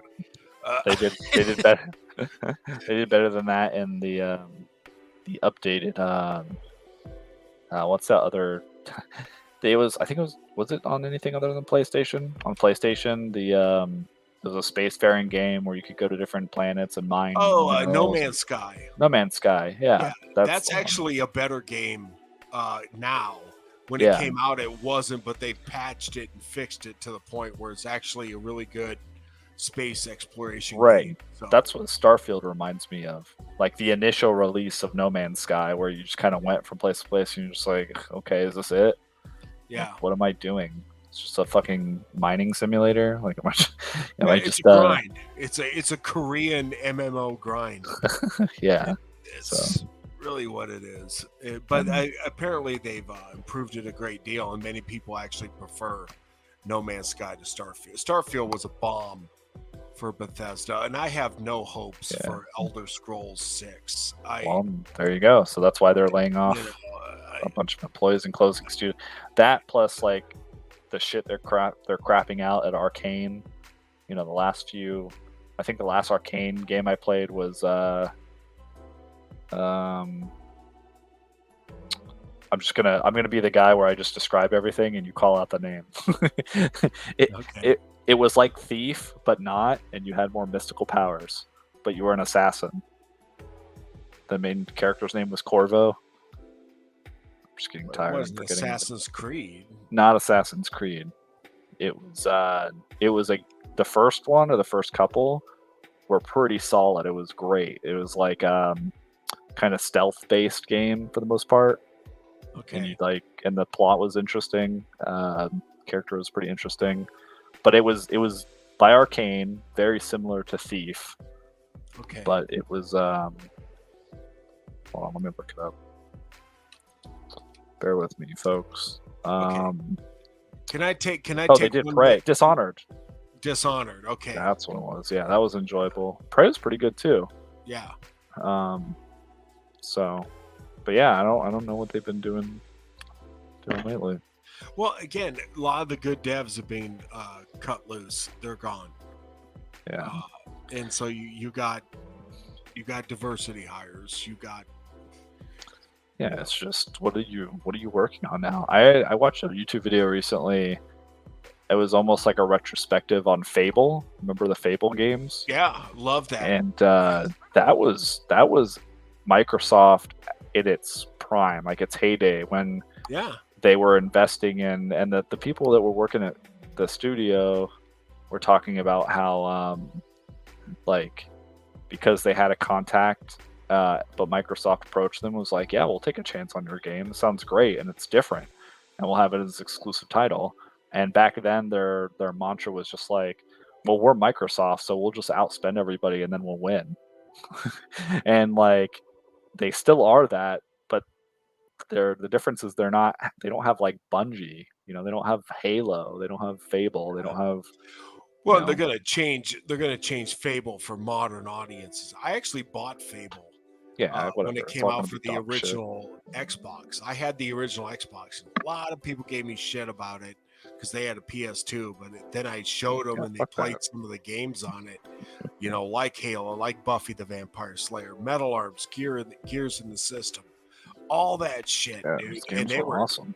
They loved it. And Fable was an RPG, and it kind of was a precursor to something like Skyrim, where it was skill based and what have you. And Fable 2 really took it to another level. I never played Fable 3, but now they're going to come out with another Fable. Yeah. Now they're going to come out with another Fable, and I think they're going to shit the bed. I really do. Probably. I mean, it's just going to be a rehash of other bullshit, but no idea as to why that game was so great. Like, when they were going back and doing the interviews and everything, I just remembered, I had flashbacks of playing that game and enjoying myself so much, Fable 1 and 2 for sure. And just all the little interesting creative things that they put into that game that made it into that game. Dude, in Fable 1, I spent one night just playing blackjack with the dudes, just getting drunk. Yeah. I didn't even I'm like, all right, I'm playing blackjack. So I just cracked a 6-pack and I'm just like pounding beers, playing blackjack with those guys and that thing all night. Lost everything. Fucking, they took all my money. I'm like, yeah, it's great. Just little things like that. Some things no game was doing at the time. Yeah, some things in the game were like a precursor to kind of like Dark Souls and other action. Action. Where you could dodge and block and all that stuff. Yeah, and parry and stuff, and I don't know if Demon Souls was out around that time or maybe a little later, but anyways. No, I mean, Fable 1 came out in 2002, 2003. That's true. Yeah. And so what I loved about it is when you used the bow, when you would pull back, you could feel it the controller vibrate, the tension. That was cool, man. Yeah, they introduced the vibration into the controllers. Yeah, that was dope. Yeah, man, it's just like that now reminds me of when they came out with The Witcher 3, the Wild Hunt game, and they introduced Gwent. Like, I spent multiple days, similar to your blackjack experience, just going around collecting the cards, doing like the Gwent side quests to become the best Gwent player in the fucking in a Witcher game, like in a game where you're supposed to go hunt monsters and fuck sorcerers. Like, I'm just playing a fucking card game. It's just like little things like that are what make are like the best experience, what make a really good game, And just, you strip all that away, and you're left with nothing. Like, there's nothing immersive about that. There's nothing, like, I can't escape into this interesting world. It's just like a bland, I don't know. Yeah, fetch quest, blah blah blah. Yeah, fight a boss. Uninspired. Yeah. it's yeah, Even things like Final Fantasy had all these mini games, or even Knights of the yeah, Old Republic mini would have games. these card games you could play against people, and you could, play. They basically had their own Magic the Gathering in Knights of the Old Republic. These Yeah, card all games. kinds of stuff. Yeah, like those are great. They obviously someone spent a lot of time and effort and detail designing like the mechanics of a whole fucking card game within your normal game, like that kind of stuff. That's Yeah. that's what keeps you like continue to play the game. So it's like now again they're so short-sighted. They're just like, how can we make the most money in like a month of the release of this game before people know it's shitty and they lose their attention span and they move on to the next shitty game. Like, Yeah, I, it would, because I don't think gamers are producing anymore on the mass level. People who are real yeah, gamers so and want that sort of well, I mean, immersion. you have like Helldivers too, and there's stuff like that. I mean, like the what people are calling now like the AA games. So, I mean, I think it's Yeah. still there. It's just, yeah, obviously you don't have it at the scale of like Xbox, like first party or exclusive titles. Well, the thing Microsoft with like going, Helldivers 2, they tried to make people sign up for the PSN network. Now, I think I have a PSN account just because I had to download yeah, whatever. Yeah, if you have whatever things off that. But for PC players, they didn't want to do that, and it was all because of terms of service. They wanted yeah, to be but able to ban. set aside all the bullshit, like the politics of like what's happening outside the game. The game itself, from what I understand, from what I've It's talked to awesome, people yeah. about, is awesome. Yeah. So just like games like that. I mean, one in recent memory, Cuphead. Cuphead is one of, I don't know Yeah. if you I've played seen that, it. but I've seen it. it was one of the best platformers of And, all time, And hands down, Pizza in my Tower. opinion. Pizza Oh, Tower is Pizza another one. Yeah. People love Pizza Tower. There you go. So yeah, it's just games like that, and they're not complicated. I mean, these are not, but the dedication and the passion of the craft shows in the game. It's not just a bland, a bland piece of shit made by committee Yeah. and people who fucking hate their job, like devs that are. Well, and the thing is that that's all we had back in the day. Like if you had a Sega or something like that, everything was a 2D platformer or shooter or beat 'em up. Yeah. That's just what it was. And you got tired of it after a while. I did, I'll say, but still, Yeah. that's what you had. I never thought I'd miss those days, but I kind of did. So Yeah, you're almost repeating the history of those now, because a lot of the games are just like live service, bland action. I mean, in like a few years ago, you had the Ubisoft era of just like shitty third person action games. yeah, Like just to go here, collect this, like fight shitty backwards ass AI. yeah. Like it that's the weird thing to me. Like how is the AI for your enemies in a lot of these games worse than like Half-Life 2, Half-Life Episode 2? Yeah, Like how I loved from Half-Life 2. from a game from like what, more than 20 years at this point? Or no, I don't know. Longer than that. Those were A while ago. 99, Yeah, I something mean, like that. like Yeah. if I could set up bots in Rainbow Six that had better AI models than probably most of the games from in the early 2000s, Rainbow Six, Yeah. like Rainbow Six Vegas or whatever it was, Mm-hmm. than most of the video games that are out now. I just don't understand how they don't have like a copy paste of that code, of the equivalent code.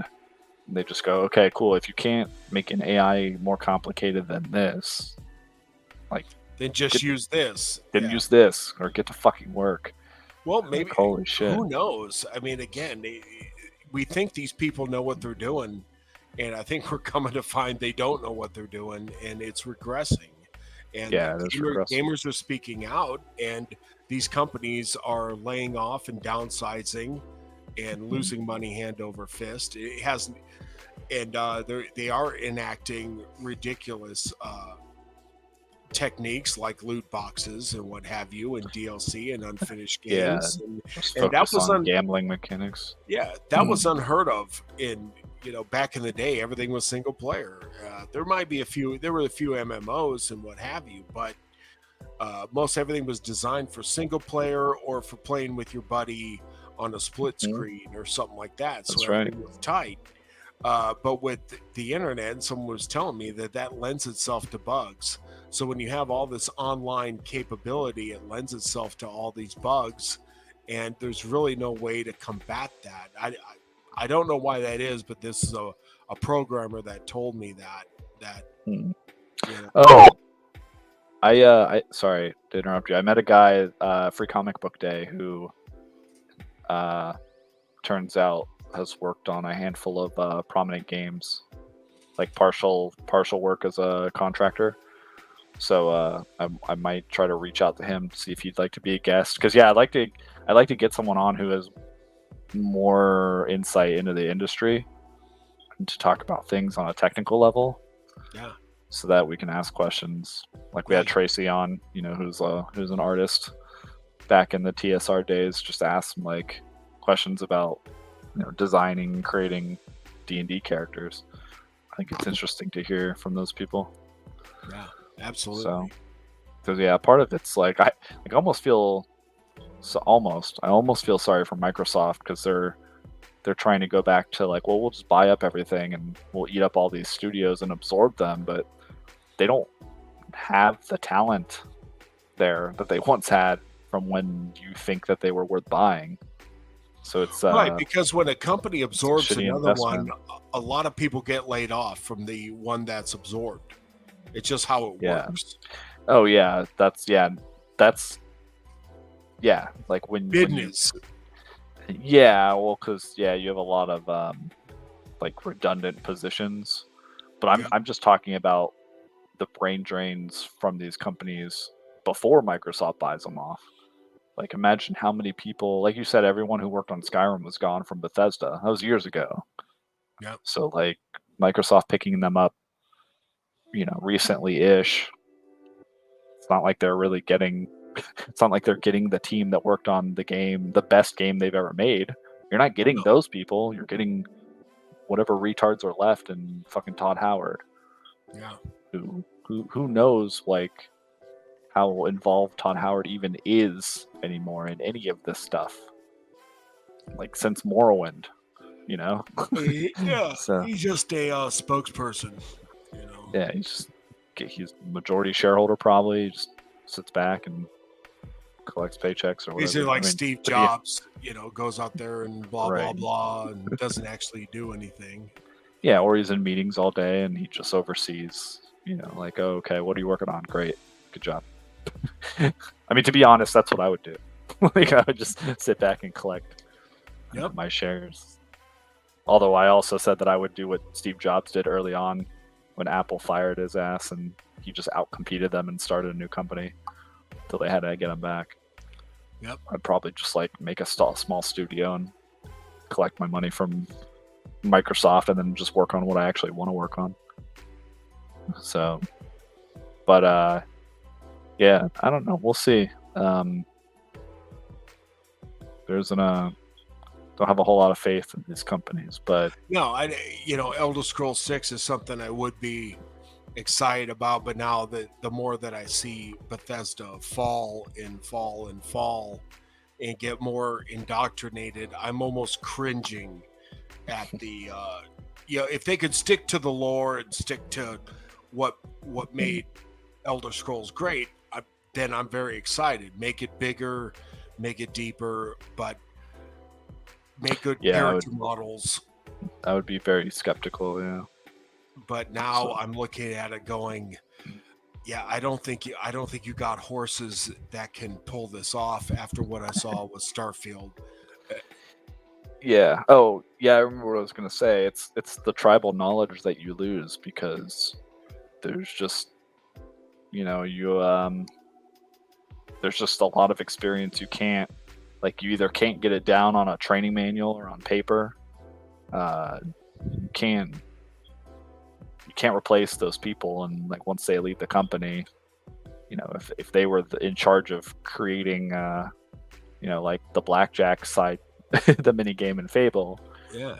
who cares if they I don't say who cares if they leave. We care because we enjoyed their input Well, into the game. they have a level of But- ownership. They owned their Yeah. jobs and their creation, and these Yeah. new people don't have that level of ownership.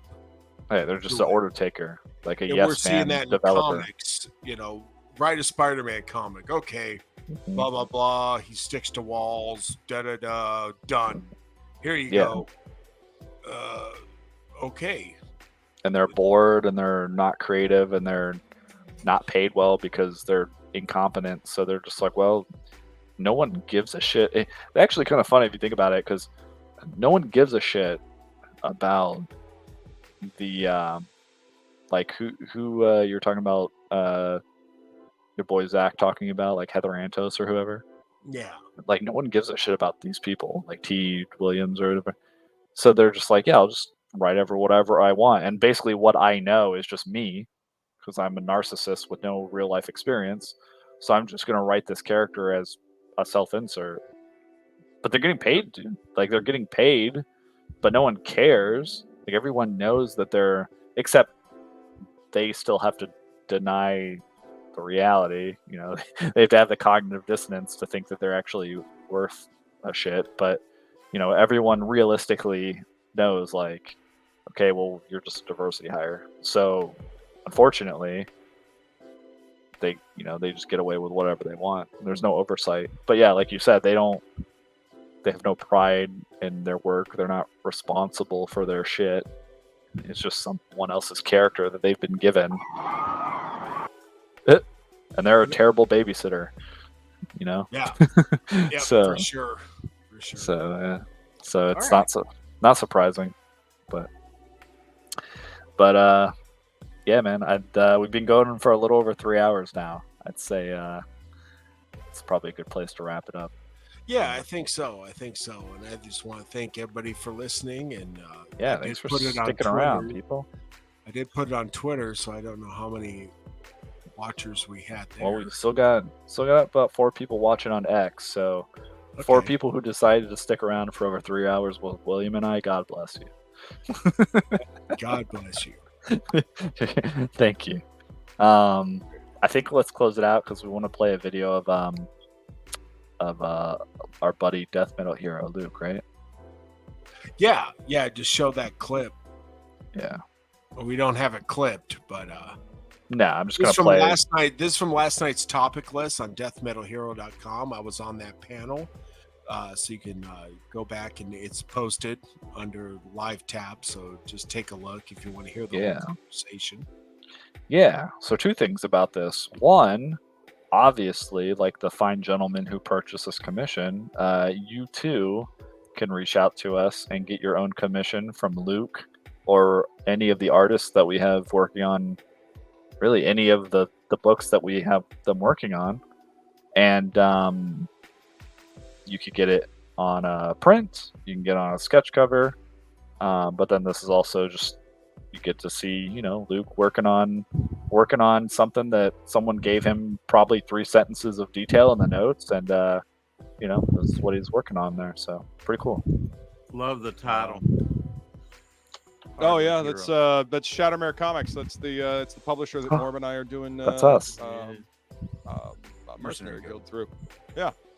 Speaking of Mercenary Guild, go ahead and hit that link and sign up for it so you can get the exclusive Nikal the Elven Sorcerer's trading card. That is the man, that looks better every time I see it. Yeah. Oh man. And he pumps that thing all the time. Yeah, this is great.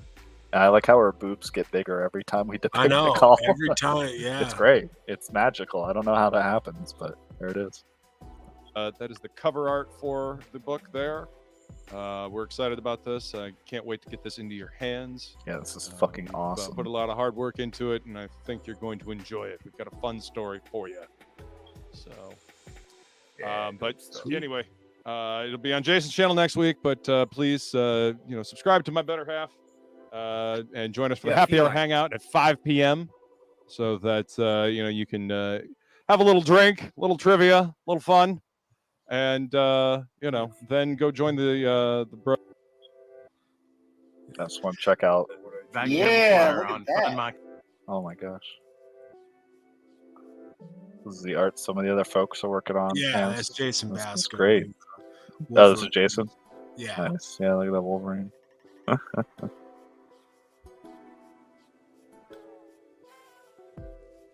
That's cool.